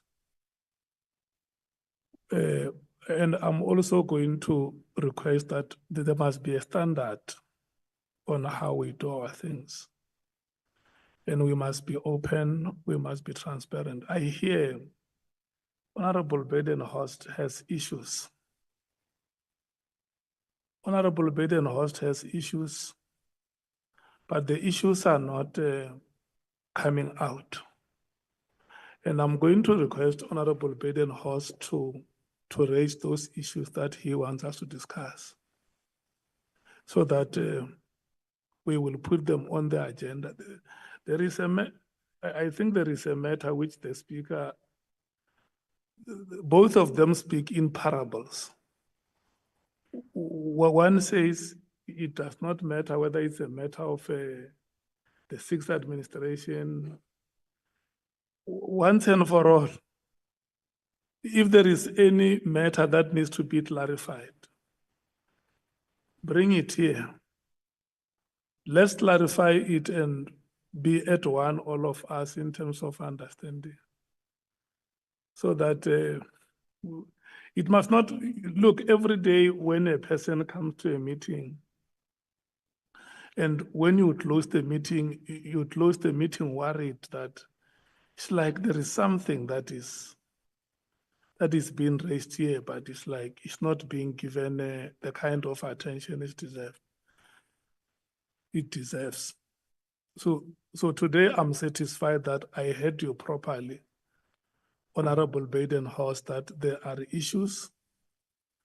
The one issue is the one that you raised in our last meeting, that you want to inquire about the benefits of one of the employees. And we said it may not be diligent for us to deal with the matter in that way. Let's find a way to deal with it. So I'm now going to request, what is the issue of the previous terms of Parliament that you want to raise, so that we can discuss it, including that issue of benefits? They must come. We will determine who becomes part of that meeting.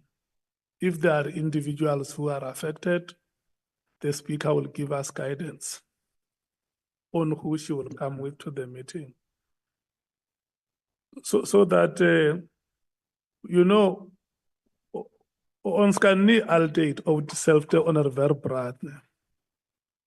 If there is a matter, it can't be a swan song every time we come here. There are matters raised they delay us, they derail the work of the committee. So when matters are raised, like the matters that Honorable Suisa has raised here, they are put on record. And we may not expect that those matters should be raised again in the next meeting unless there is no detailed process on how those matters are being dealt with. But for us, honorable members, to move forward and to be seen to be manifestly progressive is when we know the kind of the things that we want to move in this joint standing committee and the kind of decisions that we want to arrive at and how they get implemented. That's what will make us to move forward. But I can tell you, if every meeting, same issues are raised, there is no way we are going to be able to realize our strategic objectives. I want to thank you, all of you, the co-chairperson, the honorable members who are members of this joint standing committee, the Speaker of Parliament, and the chairperson of the National Assembly on the virtual platform, and all other honorable members who have joined us the STP and your staff. We want to thank you so much. I hope that you have noted the issues that honorable members have raised and they want answers. We will be systematic on how we deal with these issues. So that we confine ourselves to the items that are being presented every time we have a meeting. That is what is going to help us. So far, honorable members, we have conducted ourselves and our business with decorum. I've not seen anything untoward. I'm happy with the manner in which we are dealing with issues, but like I said, there must be openness, there must be transparency. If there is an issue an honorable member wants us to discuss, we don't beat about the bush. We must just be, yeah, you know, where I grew up, when a young man loves a woman, he will just move around her, but without telling her that I love you. Yeah. Yes. So we must not do those things. We are no longer young men who are grown up. If there are issues, let them come. I don't think there will be any other issue bigger than this committee who are capable men and women here to deal with every matter that concerns the work of this Joint Standing Committee. Thank you so much. The meeting is dismissed.